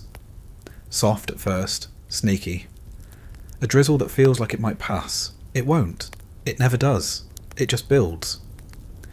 Turns into a constant curtain of cold that soaks your uniform in minutes, ruins your gear in hours, and makes you wish the next shell would land close enough to be useful. There's no staying dry. Ponchos help for about 30 seconds before the wind gets under them and turns them into flapping flags of surrender. Your boots fill with water. Your socks act like sponges. Your shirt clings to your back, and your jacket turns into a mobile swamp. You walk around with water sloshing between your toes and pretend not to notice. Everything becomes mud. Not just the ground, the crates, the ammo, the maps, your sleeping bag. You fall into it daily. You dig it out of your fingernails with a knife. You wipe your face and smear it deeper. It cakes into your weapon. It seeps into your rations. Your trench becomes a swimming pool for rats and regret. Rain doesn't stop the war. It just makes everything harder. Visibility drops, sights fog up, radios get waterlogged. You fire the gun blind, trusting coordinates that were scribbled onto a damp sheet of paper with a pencil that hasn't worked properly since August. If you're off by a few degrees, someone dies. Could be you, could be a village, doesn't matter. Rain doesn't care. Then comes the cold. Not the kind that makes you shiver, the kind that makes you numb. Quietly, permanently. It sneaks in through your boots, crawls up your legs, settles into your bones. You forget what it's like to feel your fingers. Your toes stop hurting. That's the dangerous part. Pain is useful. Pain means there's still something alive to complain. Your breath fogs in front of you. You watch it, just to prove you're still here. You light a cigarette and watch your hands shake. The lighter barely works. You warm your fingers over the barrel after a shot, even though you know that's a bad idea. Burns heal. Frostbite doesn't. Snow arrives like it's trying to apologise for everything else. White, soft, quiet, it's a lie. The snow is worse. It hides landmines. It hides shell holes. It hides the road. You've watched a truck veer off into a ditch because the snow disguised the edge of the path like a perfectly laid trap. You've slipped more times than you can count. Once you dislocated your shoulder and popped it back in, using a tree and pure adrenaline. You didn't even tell anyone. What would be the point? Snow clings to you like guilt. It packs into your boots, stiffens your scarf, turns your helmet into a frozen salad bowl. Your breath collects on your collar and freezes into little knives that stab your neck every time you turn your head. You sleep under it. You wake up with a layer on your chest and wonder how your lungs still work. You try to stay warm. You fail. The firewood's wet. The matches are damp. The cook tent gave up days ago. You sit with your coat buttoned to your throat and your knees pulled to your chest and pray the next blast warms you up at least a little. Then there's the wind. The wind isn't even an element anymore. It's a person, mean, petty, cruel. It finds every gap in your coat, every hole in your gloves, every inch of exposed skin, and just stays there, biting, gnawing, laughing, probably. It's not even consistent. It changes direction mid-step just to keep you guessing. You've walked into wind so hard it pushed your helmet back. You've watched it carry off papers, hats, food, parts of tents. You've watched it scatter fire missions across the field like confetti, and then you had to pick them up while your fingers froze and your sergeant screamed. Spring should mean relief. It doesn't. It means thawing, which means mud again. It means rain again. It means things that were frozen start to smell again. Bodies, food, rot.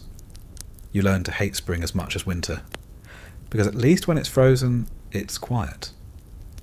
When it melts, everything starts moving again. Bugs, mould, and the war. Summer is hell in a different costume.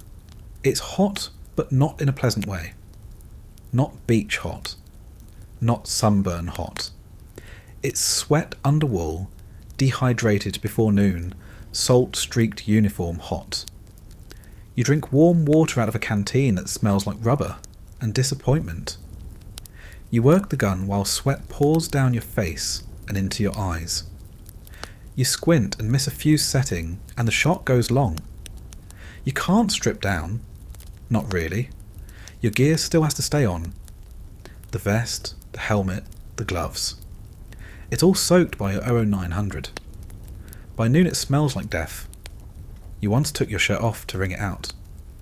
The steam it let off was impressive, if horrifying. And then there's the bugs. the ones that hatch in the heat. Flies, mosquitoes, wasps that seem personally offended by your existence. They find every scrape, every sore, every spot of dried blood, and treat it like an invitation. You've swatted so many, you do it in your sleep now. The bites turn into welts, the welts get infected. You scratch without thinking. Then you bleed. Then you wrap it in the same bandage you've been reusing since the Ardennes and hope the tetanus doesn't show up until after the war. And through all of it, there's still the shrapnel. Doesn't matter what the weather's doing. It finds you. In the rain, in the snow, in the fog. It comes in fast, jagged, hot. A blur of metal the size of your fist or smaller than a coin. You hear it buzz. You feel it hum through the air like angry bees with bad intentions. You've seen it tear through coats, helmets, spines. You've seen a guy take a piece to the thigh and go down screaming. You've seen another guy take one to the neck and just blink like he didn't even notice. He dropped a second later. No sound, just gone. You've dug shrapnel out of crates, out of trees, out of your own boot heel once. You carry a piece in your pack now, as a souvenir, or a warning, or maybe just a reminder that you've been lucky so far. Because that's what weather and shrapnel have in common. You can't predict them. You can't stop them. You just endure them. Day after day. Year after year. Season after season. Until one or the other finally gets you. You notice it before you're even fully awake. The smell. Not one smell, a combination, a blend. War doesn't have a scent profile. It has a stench, and it gets into everything. Your clothes, your pack, your hair, your food. You carry it around like a second skin, and it doesn't come off with water because you don't have enough water for that kind of miracle. You breathe it in without thinking. And after a while, you stop noticing it. But that doesn't mean it's gone. There's gunpowder, of course. Burned cordite. It clings to the barrel of the howitzer, to your gloves, to the air after a firing mission that went a little too long. It's dry, sharp, slightly metallic. The first few times you smell it, it makes your stomach turn. Then you associate it with being alive. If you're smelling cordite, it means your gun fired before theirs did. There's fuel, diesel mostly. The trucks reek of it. The canisters leak. You've spilled it on your pants. It's stained, didn't wash out, and now your thigh smells like a motor pool. The smell never really fades. Just warms up with your body and rises into your nose every time you shift in your coat. You've inhaled so much of it, you half expect to start coughing exhaust. Sweat is constant. Yours, the guy next to you. The last guy who wore this uniform before he bled out in it. The sweat mixes with wool and dirt and blood and bakes under your jacket. You've stripped your shirt off on hot days and seen the salt crust on your skin. You've passed out shirts so stiff with grime they stood on their own. You once boiled your socks in a mess tin. It helped for 5 minutes. Then they dried and you realised the smell had somehow gotten worse. The latrine is a separate monster. Sometimes it's a trench, sometimes it's a bucket, sometimes it's the back corner of a collapsed barn with a warning sign carved into a crate lid. It's always too close. You try to dig deep, but the water table doesn't cooperate. The stench rises like steam and clings to your nose hairs. You learn to breathe through your mouth until you remember what that tastes like. Rot is everywhere. Not metaphorical rot, literal. Food, mostly. Meat left out too long. Cans punctured in transit. Bread that grew fur before it even got handed out. Sometimes, something worse. A dead animal, half buried, baking in the sun next to the gun pit, because nobody had the time or energy to dig a proper hole. Or a rat. Or something that used to be a rat. Sometimes it's not an animal. You tell yourself it's just old garbage, but you know what a body smells like.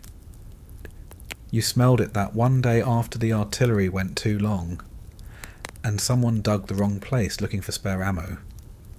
You didn't go near it. You didn't have to. The smell found you. Thick, oily, wet. It hit the back of your throat and settles in like a bad dream. You kept your food down, barely. Burned things leave a scent behind too. Not just gunpowder, cloth, rubber, wood, flesh sometimes. You don't ask questions. A tent goes up in flames after a shell hits too close. You help drag the pieces out. The tarp is melted. The cot is smoking. Something inside crackles. You don't know what it is. You stop looking. You've learned to recognise the smell of fear. It's real. Sharp, bitter. Somewhere between urine and copper.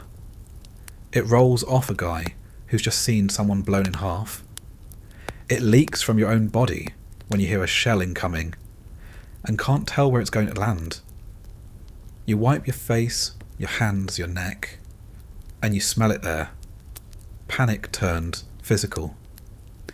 The med kits add another note to the bouquet. Iodine, disinfectant, bandages soaked in sweat and blood. There's morphine too. But you only smell that when someone else is screaming loud enough to get the needle. Then you know you've got about 30 seconds before that smell gets added to the ones you can't scrub out of your memory. Smoke hangs in the trees like a curtain. It doesn't smell like a campfire. It smells like something's wrong. Synthetic, chemical, explosive. It gets into your nose and doesn't leave, even when the fire's out. You breathe it in and feel your throat tighten. You cough, and it tastes like old tyres and burnt hair. Food's in the mix too, if you can call it that. Boiled beans, stale crackers, the occasional sausage with a shelf life longer than most human relationships. It all smells the same after a few weeks, like wet cardboard that's been stored next to gasoline. You choke it down. You burp it up later, and it still tastes like powder. Blood is the quiet one. You smell it more than you see it. Iron, salty. It rises from wounds and from hands and from uniforms that didn't get washed because their owners never needed clean clothes again. You've bled enough yourself to know the difference between a nick and a real injury by the scent alone. There's also the smell of nothing. That dry, crisp, cold air that follows a heavy snowfall or a sudden silence after hours of chaos. It should be refreshing. It's not. It feels like the war's holding its breath. Like even the air is waiting to see who dies next. Sometimes you smell something you can't identify. Something sour or sickly sweet or just wrong. You don't ask. You just look at the other guys. If they're still moving, still reloading, still breathing, you ignore it. You don't have time to chase mysteries. Not out here. Your nose adjusts eventually. Sort of. It filters out the worst of it so you can function. You only notice how bad it's gotten when a new guy arrives. You see his face twist, his stomach heave.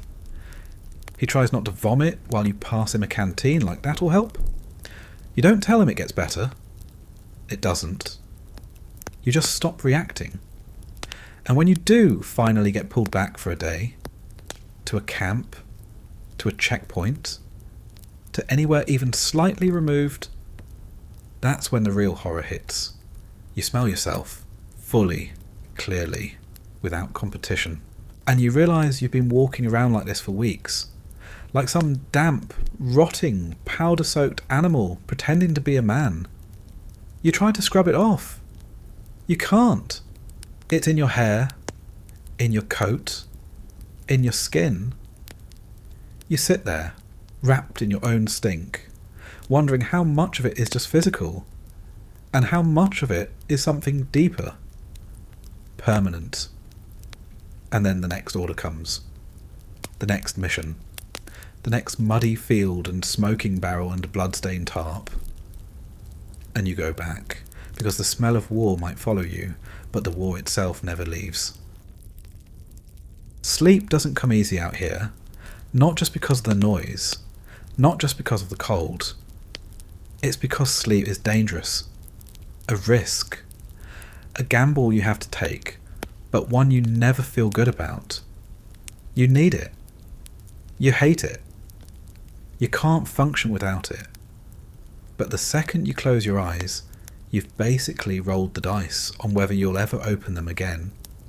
You lie down in a hole, sometimes a trench, sometimes a dugout reinforced with whatever rotting planks and sandbags were left behind by someone else's short-lived attempt at comfort. If you're lucky, there's canvas overhead. If not, you get rained on, or snowed on, or both, depending on the hour. Your body wants rest. It begs for it. Muscles cramp, knees lock, shoulders twitch involuntarily. Your spine pulses with a steady, dull ache that feels like it's been welded together wrong. But your mind doesn't let go. Not all the way. It circles. It scans. It keeps one foot metaphorically on the floor, even when the rest of you is horizontal.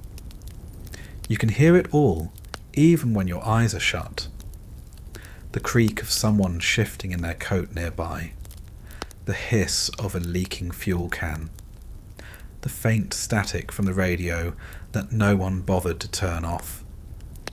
And underneath all of it, the constant whisper of wind threading through torn tents and barbed wire, carrying the promise of something worse on the way.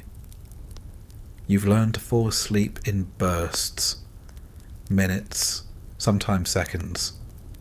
The moment your body detects stillness, it tries to capitalize. You nod off with your hand still gripping your collar. You wake up mid-snore, unsure whether 5 minutes or 5 hours passed. Usually it's less than 1. Sometimes it's 0. Just a long blink interrupted by someone shouting. There's no schedule. You don't get a shift. You sleep when you can. In line, between missions, behind the gun. Once you passed out with your head on an ammo crate, cheek pressed to the stamped serial number, and didn't even notice when someone fired a round 10 feet away. You woke up gagging from the smoke, and kept moving like nothing happened. The dreams, when they come, aren't restful. They're broken fragments. Pieces of memory and imagination that blur into each other.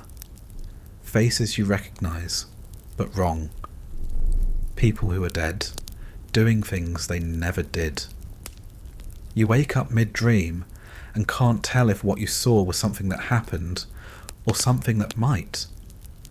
Sometimes the dreams are too vivid. You hear the whistle of incoming shells. You dive in your sleep and slam your knee into the wall of the dugout. You wake up gasping, reaching for your helmet. Not sure if the scream you heard was yours or someone else's. You lie there with your heart pounding, ears straining for confirmation that it was just inside your skull. And then there's the other kind, the quiet ones, the dreams of before, home, warm kitchens, clean sheets, that weird hum the refrigerator used to make. You wake up from those sweating, stomach tight, grief sitting on your chest like a stone. Those are worse than the nightmares, because they remind you what you've lost. The body starts cutting corners. That's the only way you survive. You sleep standing up, sitting, leaning against the gun trail. You rest your chin on your chest and go somewhere else for 10 minutes.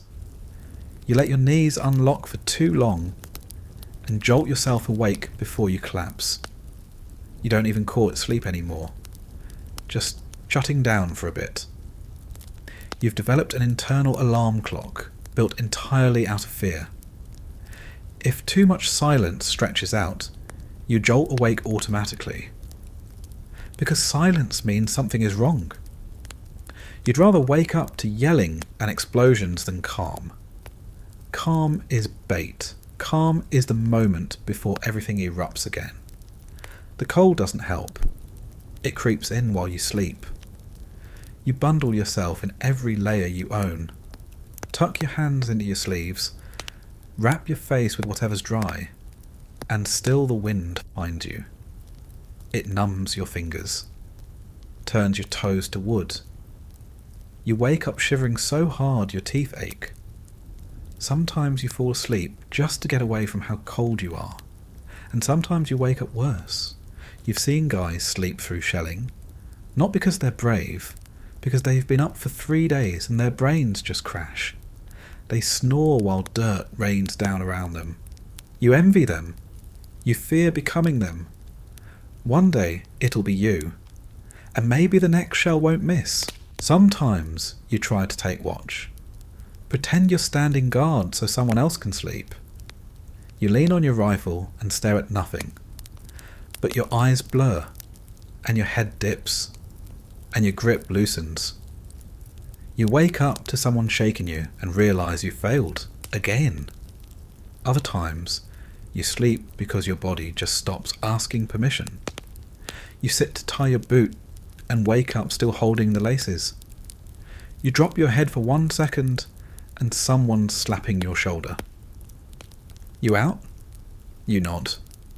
They don't blame you. They've done it too. Then there's the medic's trick. A tiny pill. You only get a few. He hands them out sparingly, and only when someone's twitching so bad they can't hold a cup without spilling it. You take one, lie down, and get a few hours of artificial nothingness. You wake up groggy, heart pounding, mouth dry. But at least you slept. Kind of. The nightmares don't wait. The ringing in your ears doesn't stop just because you're unconscious. You dream in sound, explosions, screams, the crunch of boots running toward you, or away from you. You dream in colour too, sometimes. Mostly red. And when you wake up, it's always the same. The same mud. The same hole. The same voice yelling from outside. Load up. Check range. Fire mission. Your back screams. Your legs feel like concrete. Your brain fogs. But you move, because the alternative is worse. You never feel rested. Just not dead. That's good enough. Eventually you learn to stop chasing rest. You don't talk about sleep like it's something you're owed. It's just another thing to survive. Another moving part in a machine that keeps breaking you down. And when the time comes, when you get 5 minutes, maybe 10, you lie down in your coat, curl into yourself, and drift off knowing the risk. Because even though sleep might get you killed, not sleeping definitely will. There's this lie people tell about war, that you always know who the enemy is, that there's a line, a front, a clear distinction between them and us, that the bullets flying your way came from someone with an accent you don't share, and a flag you don't salute. It's a comforting thought. Also complete garbage. Out here, sometimes the guy who almost kills you is wearing the same uniform. You learn to live with the idea that the next shell you hear might have been intended for the other side, or it might have been meant for someone 10 miles away and took a wrong turn through your gun pit. It happens, more than anyone wants to admit. Because when you move thousands of men across a landscape designed by chaos, things go wrong. Radios get crossed, maps get smudged, orders get relayed by people who can't read, and then you're ducking behind a log because your own artillery just bracketed your position by mistake. No one likes talking about it, not officially. There's a lot of language around it. Blue on blue. Miscommunication. Fog of war. As if calling it something clinical makes it hurt less when it tears a man's leg off.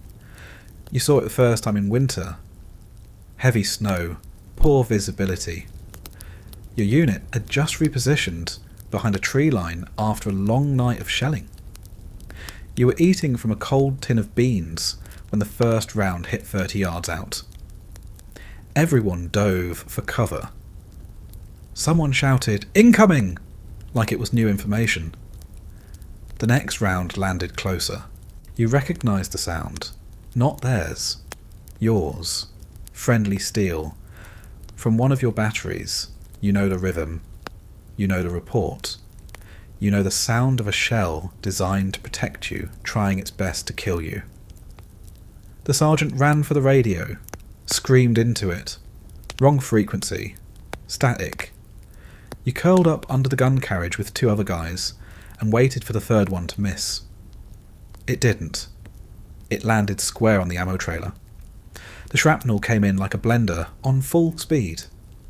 You got lucky. Your coat didn't.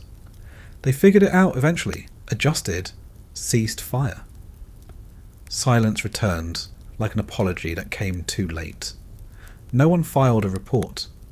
You patched up what you could, buried what you couldn't, wrote down the coordinates, and made a mental note never to trust the grid square again. The worst part? You get used to it. It's just another variable in the equation. What's the chance we get shelled by the other guys? Becomes something you factor in when digging a foxhole or setting up a bivouac. Just another threat on the long list of things that want to end you.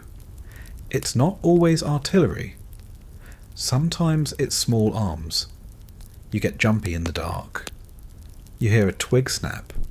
You see movement. You shoot. So does the other guy. You both miss. Then you realise you're looking at another American, or Canadian, or British, or whoever else happened to end up lost in this maze of woods and wreckage. Sometimes the mistake ends with a handshake. Sometimes it ends with a corpse. Identification's a joke out here.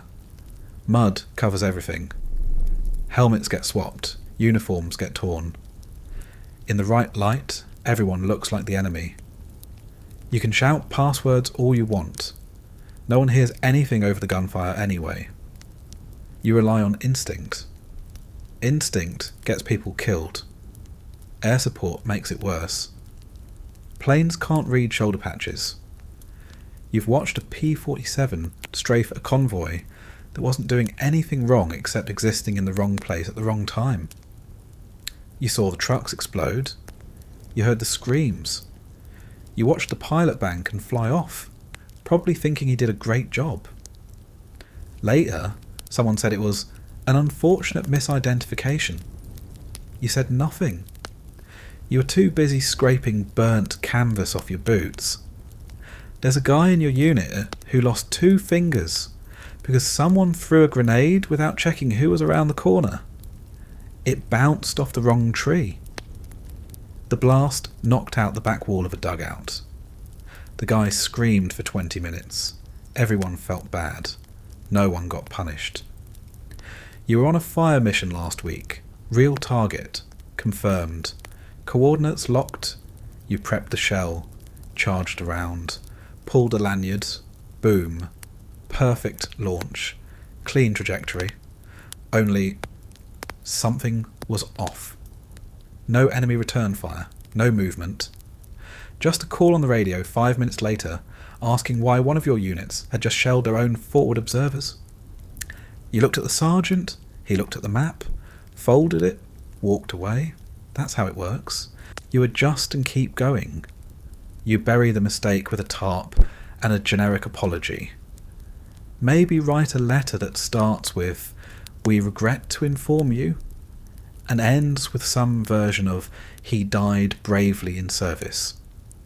You don't mention that the round came from 200 metres behind him, and there's no fixing it. Not really. Not out here. There are too many moving parts. too many voices on too many radios. Too many overlapping units crawling over the same muddy ruin of land, all trying to kill something while not accidentally killing each other. So you get cautious, paranoid, you double-check coordinates, triple-check firing solutions, you hesitate before pulling the lanyard. Not because you're afraid of the enemy, but because you know exactly how easy it is to aim slightly wrong and become someone else's worst day. It makes you slower, sloppier. You flinch more. You second guess. You lose your edge. And that's just as dangerous. Because hesitation gets people killed too. But at least when you hesitate, you're not the one delivering the bad news home. There's no real blame. That's the sick part. Everyone's doing their job. Everyone's following orders. Everyone's working with the information they've got, which is usually just wrong enough to be fatal. Nobody means to. That's the line they all say. Nobody meant to. That doesn't bring your buddy back. And it doesn't make it easier when you're standing over a crater looking at a boot with the same tread as yours and wondering how many more mistakes the war has left in it. Because out here, it's not just the enemy you fear. It's your own side. And they've got more firepower. You learn pretty quickly that food in a war zone is not about taste. It's not even about nutrition. It's about math. Calories in, body parts still working. If the numbers stay high enough, you get to keep doing your job. That's it. Nobody asks if you like it. Nobody pretends this is a meal. It's fuel. Served cold, mostly. From a can. With a spoon you haven't washed in 2 weeks. They call them rations. K-rats, C-rats, whatever version your branch dumps into your lap that month. Little boxes or tins full of compressed misery. You open them without expectation. You get beans. You get meat hash. You get something called chopped ham and eggs that looks and smells like it was scraped off the underside of a tank shred. The crackers are hard enough to cut glass. The cheese spread tastes like wet sand mixed with salt and chemical confidence. There's a fruit bar that might have been apple once, now more of a greyish rectangle that feels like chewing regret. Sometimes there's a piece of chocolate. You save that. Not because it's good, but because it's the closest thing you'll get to joy out here. There's coffee too. Instant powder in a little packet. Mix it with lukewarm water from your canteen and pretend it helps. It doesn't. But it's hot sometimes. That counts for something. You eat fast. You don't savour. You shovel it in while crouched behind the trail of the gun, or curled up in your trench. You've eaten meals soaked in rainwater. Meals full of dirt. Meals while artillery went off in the distance, and nobody even paused between bites. Hunger makes things easier to swallow. That's what they don't tell you. Eventually, you stop reading the labels. You open whatever tin's next, and just get through it. You don't complain out loud. Not because you're grateful, but because everyone's in the same boat. And nobody wants to hear your gourmet review of Beef and Gravy Unit 4. Spoilage happens. You get a can with a swollen top. You debate it. You open it anyway. You gag. You toss it. You feel the hunger more sharply that night and curse logistics under your breath. There's no backup. You eat what you get or you don't eat. Then there's the rats. They live better than you do. Smarter too. They know when the shelling stops. That's when they come out. Fat, bold little monsters. Not afraid of anything. They tear open ration crates. Chew through packaging. Drag whole sleeves of crackers into the darkness while you watch, too tired to fight for them. You've killed some. Everyone has. Whacked them with boots. Stabbed them with bayonets. one guy in your crew started collecting their tails like trophies. He stopped after one bit through his glove and infected his whole hand. Took a week for the swelling to go down. He's not as quick on the load crank now. They get into everything. You've bitten into a ration bar and found teeth marks that weren't yours. You've reached for a tin and felt something warm and moving under the pile. They squeal at night, in the dark, while you're trying to sleep. One ran across your face once. You didn't scream. You just wiped the blood from its claws and rolled over. They nest in your packs. They chew through your letters from home. They piss on your socks. You hate them, but you almost respect them. They're surviving too. And in this place, that's all any of us are doing. There's a rumour someone roasted one over a campfire. Ate it, swore it tasted like chicken. No one believed him, but no one asked follow-up questions either. Not when your last meat came from a can labelled only with a number. Regret starts slow. You don't notice it at first. You're too busy trying to keep your gear dry and your boots tied and your fingers from going numb. But it creeps in, between meals usually, when your stomach's full enough not to complain, but empty enough to remind you that something's missing. It's not just hunger. It's what eating used to mean. Back home, food was comfort. Company. Sitting at the table. Real plates. Forks that didn't bend. Steam rising from something that didn't have a shelf life measured in decades. Now, eating is a checklist item. Step 1, open tin. Step 2, survive. Step 3, wonder if you'll ever eat anything hot that wasn't boiled in a mess, kit over a fire made from broken furniture and rifle crates.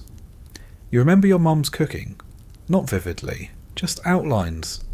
Shapes of meals. Smells you can't quite recreate in your head anymore. That one dish she made on holidays. That sauce you used to mop up with bread. And you think about it while chewing a cracker that tastes like pencil shavings. Then you put the memory away, because nostalgia is dangerous here. The guys talk about food sometimes. When the shelling stops. Quiet moments. Someone mentioned steak, or a burger, or just a sandwich made by human hands, not stamped by a machine and dropped out of a supply plane. You all nod. No one says much. You all know it's not coming anytime soon. You tried trading once, swapped your fruit bar for someone else's cheese, regretted it instantly. Not because the cheese was worse, because it didn't matter. You were still cold, still filthy, still crouched in the mud, trying to eat with gloves on because touching metal meant freezing your skin off. Your appetite shifts. You eat less, or you eat everything. There's no rhythm to it. You stuff food in your mouth like it might disappear, because it does. One truck gets lost, one depot gets bombed, one delay, and suddenly you're on half rations for a week, and licking the inside of empty cans to taste something. You stop thinking about nutrition. Vitamins, protein, all that pre-war nonsense. Out here it's, can I chew it without losing a filling? And, will it stay down when I have to run? You take salt tablets.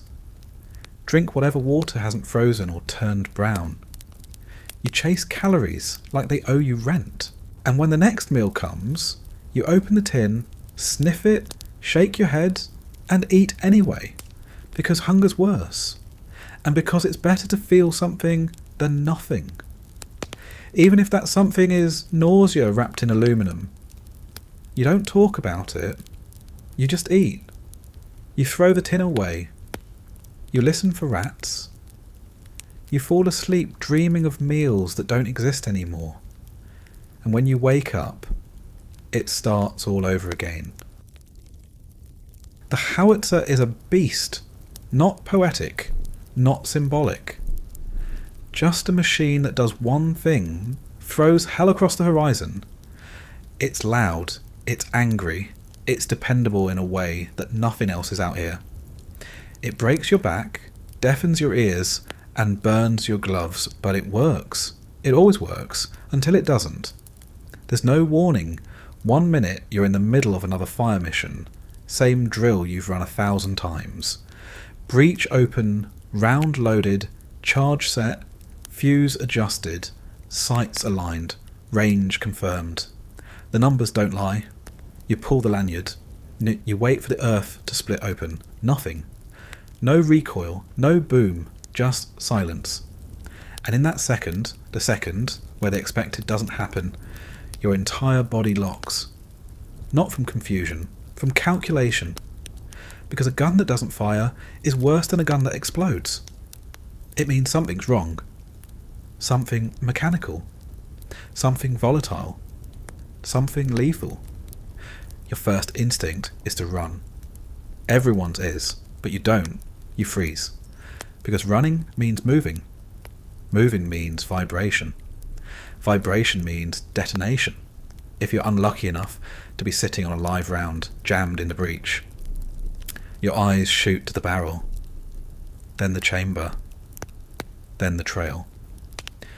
You check the crew without speaking. Everyone knows. It's happened before.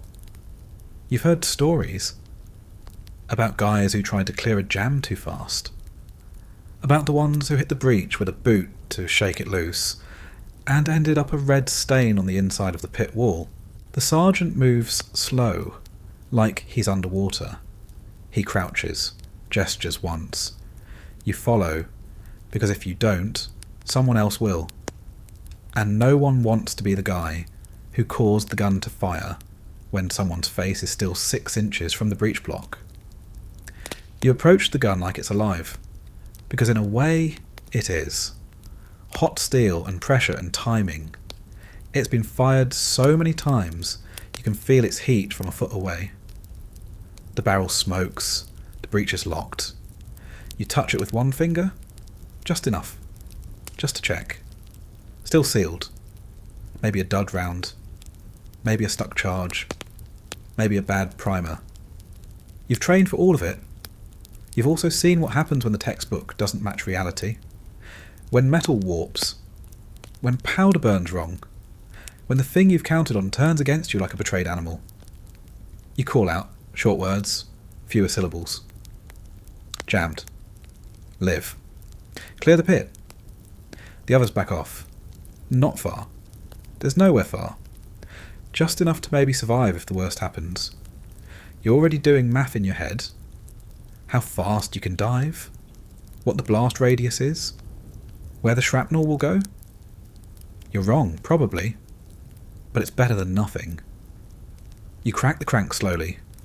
Feel resistance. Too much. You stop. You think. You wipe your palms on your pants and leave streaks of grease and blood, neither of which you remember acquiring. You press again. The breech shifts. A tiny click.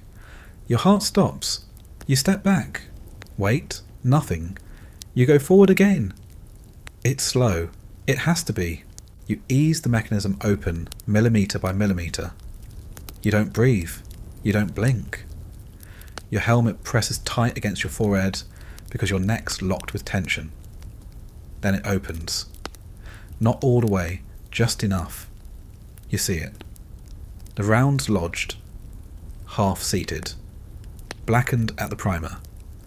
Looks like it burned, but didn't ignite. The charge behind it. You have no idea. Could be fine. Could it be unstable? Could be sitting there like a sweating stick of dynamite, waiting for the next tremor to finish what you started. You don't touch it. Not yet. You look back. Sergeant's watching. He doesn't move either. He knows the odds. Someone hands you the extractor. Long, thin rod with a hook on one end. You grip it tight. Push it forward. Feel for purchase. It slips. You try again. This time it catches. You twist. Gently. No force. Just enough to loosen. The round shifts.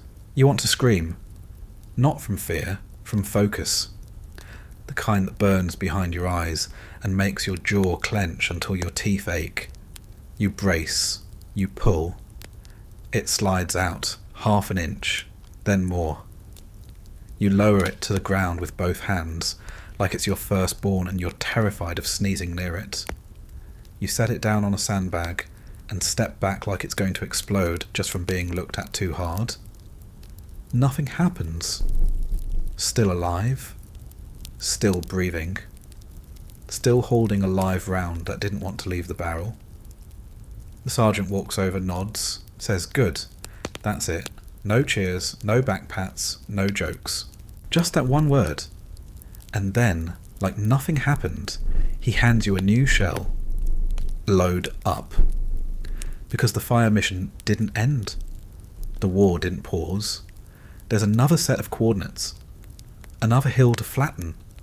Another trench to erase. Your heart's still hammering. Your hands are still shaking. But the gun's empty now. It's ready again. And so are you. Sort of. You shove the next round in harder than you should. Not out of anger. Out of fear. Out of habit. You slam it into place like you need it to work. Because you do. You pull the lanyard. Boom. Clean. The barrel jumps. The recoil arm kicks. The air tears open like normal. You exhale. You reload. Because that's all you can do. There's no time to wonder why the last one failed. Or whether the next one will. You clear the jam. You fire the round. And you pretend nothing happened. But something did. And the worst part, it will happen again. The medic isn't a doctor. He doesn't claim to be. He's a guy with a bag and a cross on his helmet who knows how to stop bleeding and shout louder than you.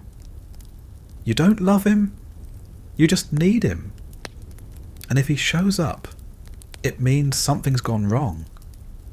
He's not special, just faster than the rest of you, maybe a little crazier.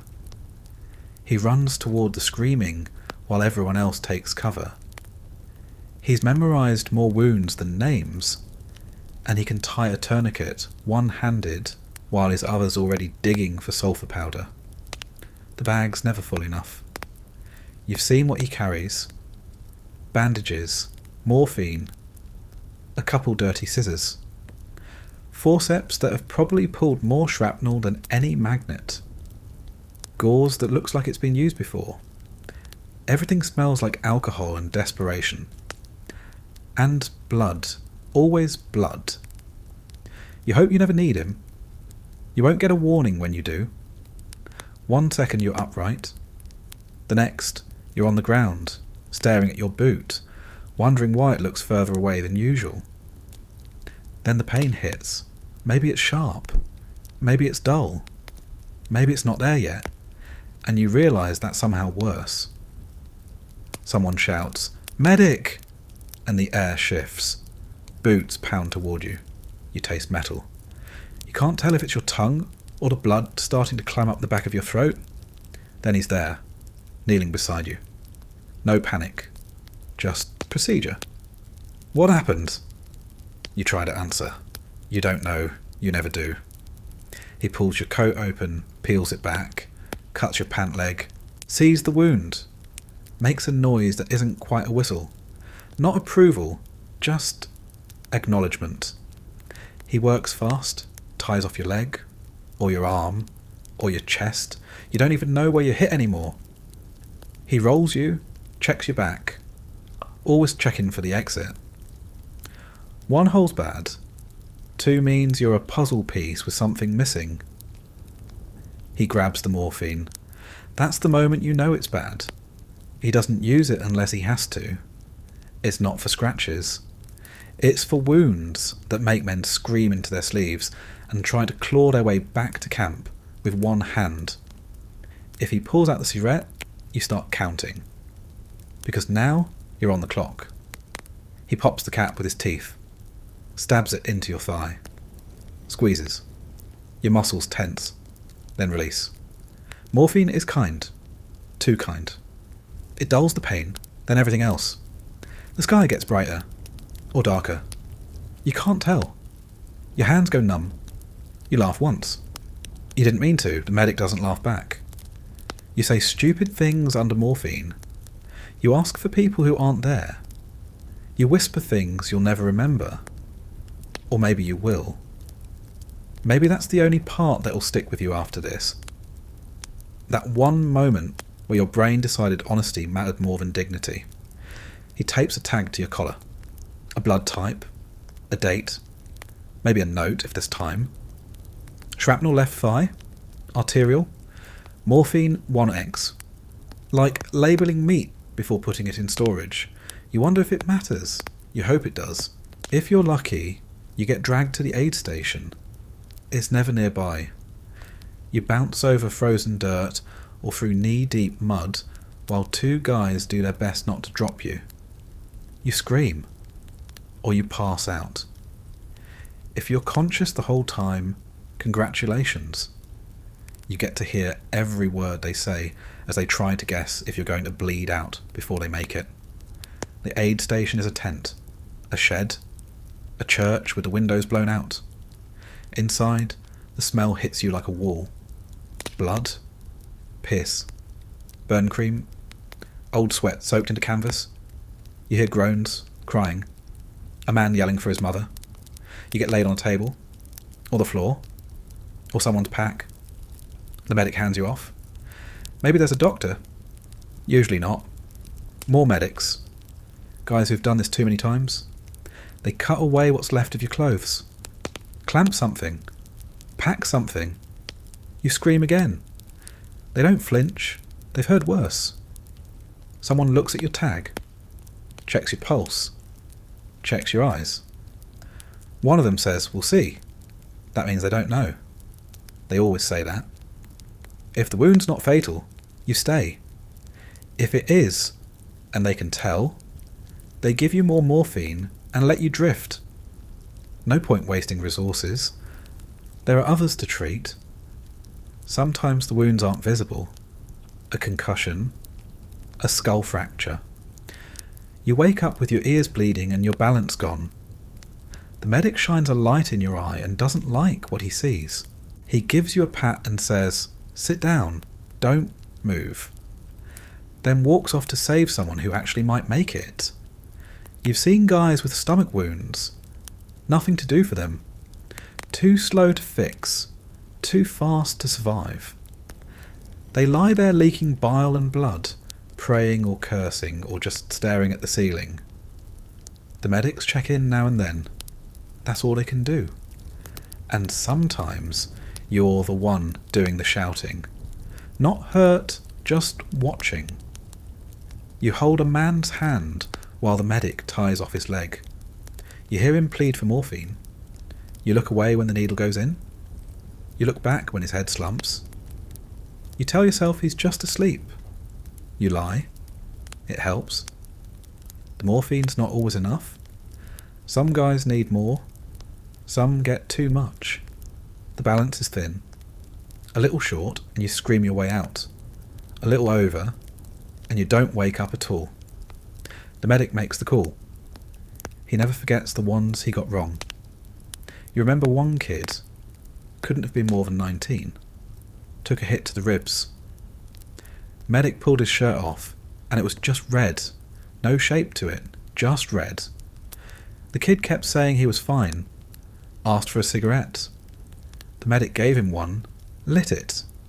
The kid never finished it. The medic didn't say a word, just pulled the dog tags and moved on. You've helped carry bodies. Sometimes wrapped, sometimes not. Sometimes still warm. You do it because someone has to. You do it because if you don't, they'll be left there. And out here being forgotten is worse than dying. The medics are tired. You see it. In their hands. In their silence. They don't joke much anymore. They used to. Gallows humour. Could be worse. Only a flesh wound. We've got duct tape. Not anymore. Now they just move from one broken man to the next, doing math. What's savable? What's not? You thank them. Quietly. After they pat your arm. after they stop the bleeding. You say it because you're alive. They nod. Sometimes they don't hear you at all. Because there's another man already calling their name. And another after that. And they can't stop moving. Because out here, dying is easy. And saving someone never feels like enough. You get the order over the radio. It comes through as static, numbers, call signs. Someone repeats it twice like that will make it make more sense. You write it down in the dark on a scrap of ration box because the real notepad's soaked again. Coordinates, fire type, shell count, all rattled off in a voice so calm it sounds like they're ordering breakfast. No one here made this decision. Someone far away did. In a tent, probably. With maps. Maybe even real coffee. Definitely clean socks. Someone behind a desk, surrounded by assistants who still smell like soap. They circled a position, drew a line, moved a piece across a board and called it strategy. They said, "This area needs to be softened up." And someone else said, "Copy that. And now you're loading shells into the breach because of a conversation you'll never hear." It's always like this. You never see the people who give the orders. You hear them, sometimes. In brief flashes. A clipped phrase. A confident tone. The kind of voice that's never had to dodge shrapnel or dig its own foxhole in the dark with a mess tin. You follow the commands anyway, because what's the alternative? You don't get options out here. You get instructions. You carry them out, or you don't come back. Sometimes the orders make sense. There's incoming fire. You hit back. There's enemy movement. You slow it down. You don't question those. They feel real, immediate, but those are rare. Most of the time the orders are vague, arbitrary. Fire on a ridge that's been empty for a week. Shell a tree line no one's been near since last month. You point the gun, dial in the angles, and wonder if you're about to kill something or just waste another crate of ammunition. No one up the chain tells you why. Because command said so becomes the answer to everything. Why are we firing there? Why are we moving now? Why are we holding a hill that no one wants? Why are we sleeping in a field next to a burning truck instead of the farmhouse we passed 3 miles back? Because command said so. The maps they send out don't match what you see. They're outdated, wrong, labelled with roads that don't exist anymore, and towns that are now rubble. You got a fire mission once with a target marked as a barn. You fired 3 rounds, confirmed impact. Later, you walked through the area on foot. The barn was a school, or used to be. You found a broken desk. You didn't talk about it. Sometimes orders arrived too late. The target's moved. The window's closed. You fire anyway, because the paperwork says you did. You can't call command and say, "Sorry, your war is out of sync with ours." You just reload and pretend your rounds still mean something. Other times they come too early. You're told to prep an area that hasn't been cleared. You try to raise someone on the radio to double check. They don't answer. You wait. The sergeant says fire. You hesitate. He says fire again. You pull the lanyard. Then you find out later one of your squads was moving through that area. They shouldn't have been there. That's what everyone says. But they were. And now 5 names won't get read at mail call anymore. There's no satisfaction in doing it right. You hit the mark. Great. Good work. Now do it again. Do it until your shoulder gives out. Until your ears ring full time. Until you see muzzle flash in your dreams and wake up gripping your blanket like it's a shell casing. The people giving the orders never run out of plans. You do. You run out of energy, of faith, of reasons to care whether Hill 32B is slightly flatter than it was yesterday. They don't. They have diagrams, objectives, goals. They look down from their maps and see a battlefield. You look up from your trench and see a field that used to grow wheat and now grows corpses.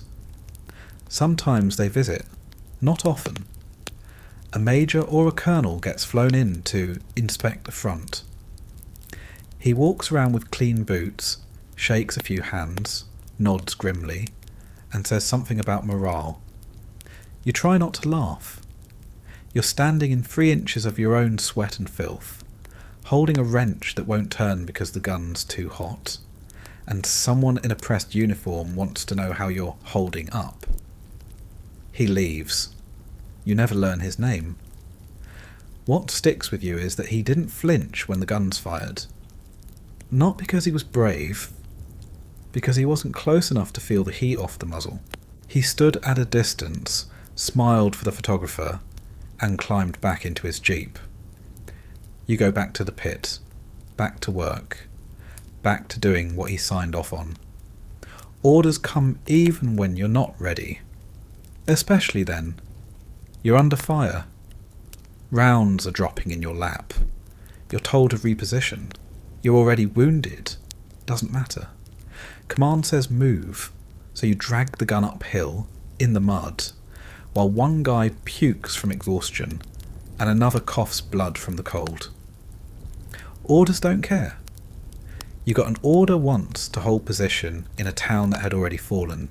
That's the phrase they used. Hold position. You radioed back and told them there was no position left to hold. No walls, no cover. Just a name on a map and a lot of sharp metal lying around.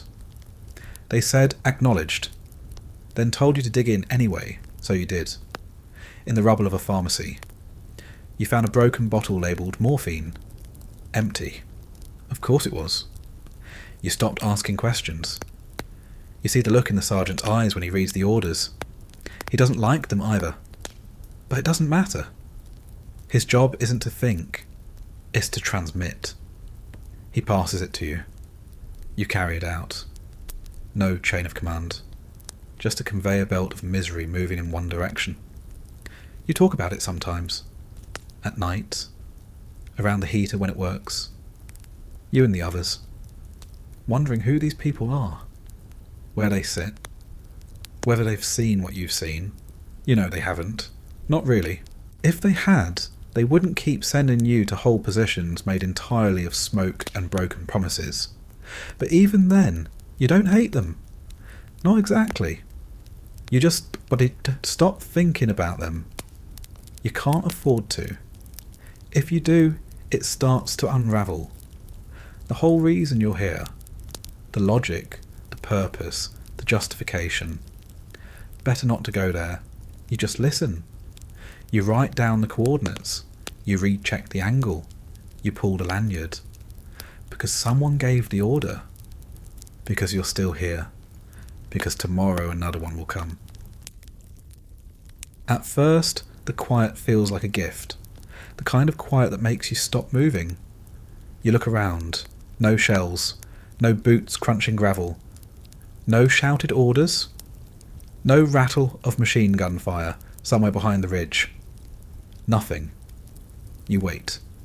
You wait for something to snap. For the next whistle. For the crack of a rifle. For the unmistakable cough of artillery being dragged into another position. But it doesn't come. You check your watch even though you know it's useless. Time doesn't work properly out here. 1 minute feels like 10. 10 feel like a day. In the quiet, time stops. Your ears don't like it. They're used to the noise, the pounding, the screaming, the steady rhythm of engines or boots or gunfire. Now all they get is the sound of your own breathing and the rustle of your coat when you shift. It's too much. It's too sharp. You start to hear things that aren't there. Twigs breaking in the distance. Phantom footsteps. Your own heartbeat turning into footsteps you swear belong to someone else. You whisper just to prove you still can. No one answers. Everyone else is quiet too. It's not planned, just understood. The guns are cold. No one touches them. No one cleans. No one preps. They just sit. Like tools after the job's done. But you know better. The job's never done. Not here. This is just the part where nothing happens, and it starts to crush you. The air smells different when it's still. You notice things you usually miss. The smoke that still hangs around from earlier barrages. The sour tang of old sweat in your gloves. The meat from the last ration tin still clinging to your fingers. You wipe it off on your pants without thinking. Then you do it again, because there's nothing else to do. You think about checking your pack. You don't. You think about sleeping. Can't.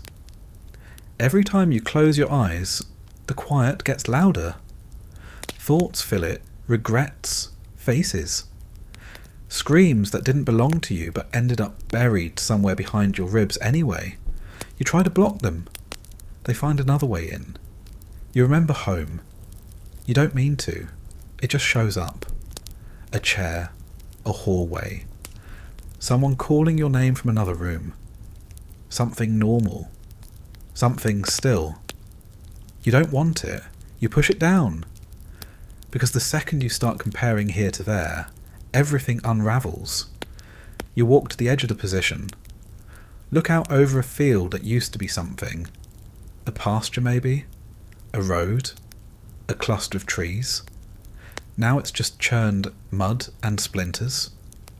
You stare at it, and it stares back. The silence stretches across it like plastic wrap. Smooth, fake. You know what's underneath. You've been in the quiet before, but this one feels different. Too long, too complete. Even the birds are gone. That's the detail that bothers you. Birds.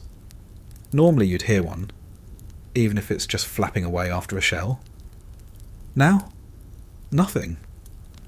Like nature itself packed up and left. You try to speak. A joke, a complaint. Nothing comes out right. The words fall flat. They sound forced, wrong, like you're interrupting something sacred. You give up. Go back to sitting. Someone near you lights a cigarette, doesn't say anything, just lets it burn. The smell curls into the still air like a flare.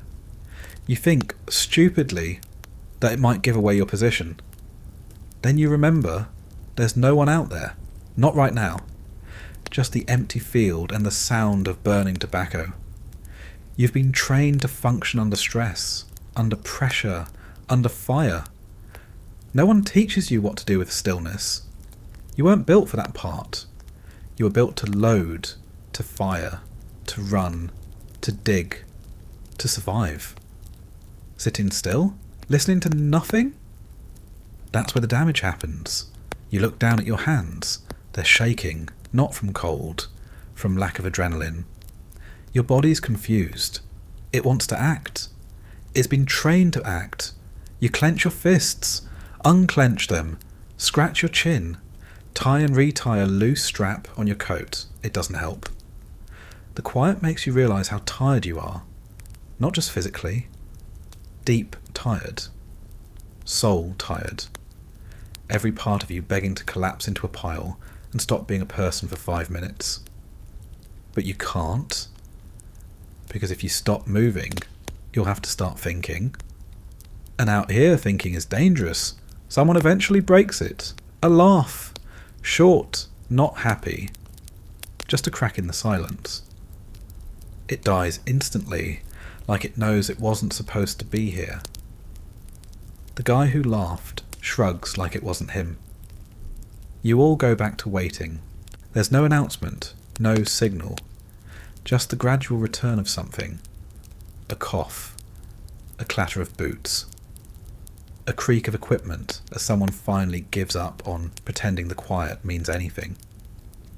You've had ceasefires before. Lulls. Pauses. But this wasn't that.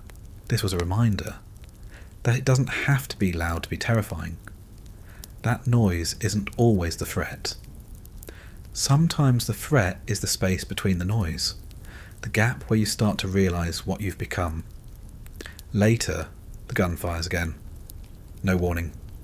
Just back to work. Like the silence never happened. But you feel it. Under your skin. Behind your eyes. That weight of nothing pressing down harder than any shell ever did. Because at least when it's loud, you know where you stand. In the quiet, there's no direction, no orders, no sound to react to. Just space, time, and the creeping suspicion that this is all there is now. That even when it ends, the war, the fight, the job, this silence will follow you.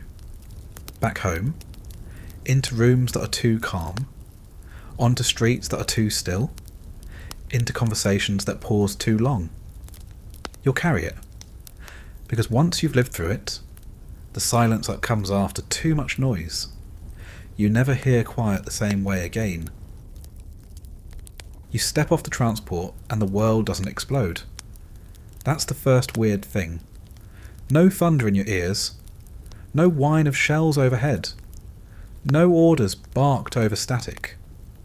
Just silence. But not the kind you had out there. Not the heavy, haunted stillness of a battlefield, gone temporarily dumb. This is regular silence. Peaceful. Civilized.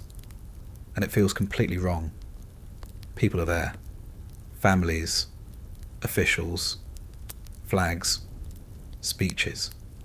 You stand still with your bags slung over your shoulder and your uniform sticking to your back and your boots held together with tape and prayer. Someone claps. Someone cheers. Someone waves a little paper sign with a name on it that isn't yours. You don't wave back. You don't know how to respond to people smiling like that anymore. They tell you, welcome home. You nod like it means something, but your eyes keep scanning rooftops, tree lines, anywhere a sniper might sit.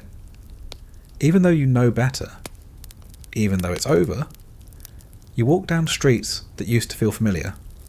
Stores, streetcars, newspapers blowing down the sidewalk, the rhythm of traffic and clocks and conversations. But it doesn't sync up anymore. Everyone walks too fast or too slow. Everyone looks too clean, too upright. Their eyes aren't scanning.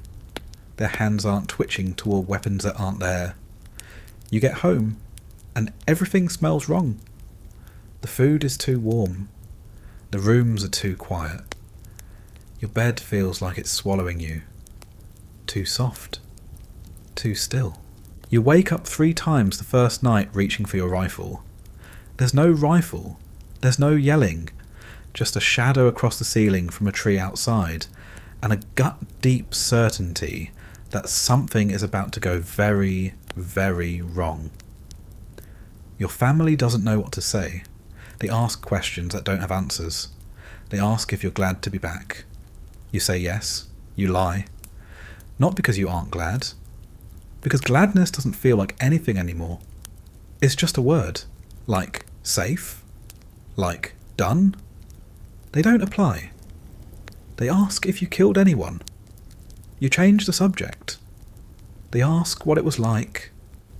You give them the version with fewer bodies and none of the smells.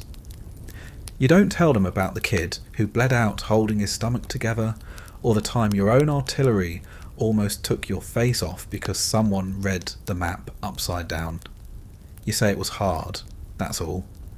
They nod like they understand. They don't. You eat meals in silence. They pass dishes and laugh and talk about sport and the weather and the price of milk. You listen. You smile at the right parts. But your mind is still on the gun, on the pit, on the guy you last saw smoking a cigarette before everything turned red and part of him ended up on your coat. You remember all of it, in detail. You always will. You try to sleep. Sometimes you do. Sometimes you don't. Sometimes you wake up on the floor. Sometimes screaming. Sometimes just staring. The dreams come in pieces. The barrel of the gun, the sound of metal sliding into the breech, The smell of dirt soaked in diesel and blood and rain. The face of someone who isn't here anymore. You don't know what to do with your hands. Out there, they had a job, load the round, crank the sight, patch the wound, point, fire, reset. Now they hang useless by your sides. You clench and unclench your fists in grocery store lines. You flinch when someone drops a plate. You hear a car backfire and your knees buckle. You get a job. Something quiet. Office work. Warehouse. Doesn't matter. People say thank you for your service, like they mean well. You say thanks like you believe them.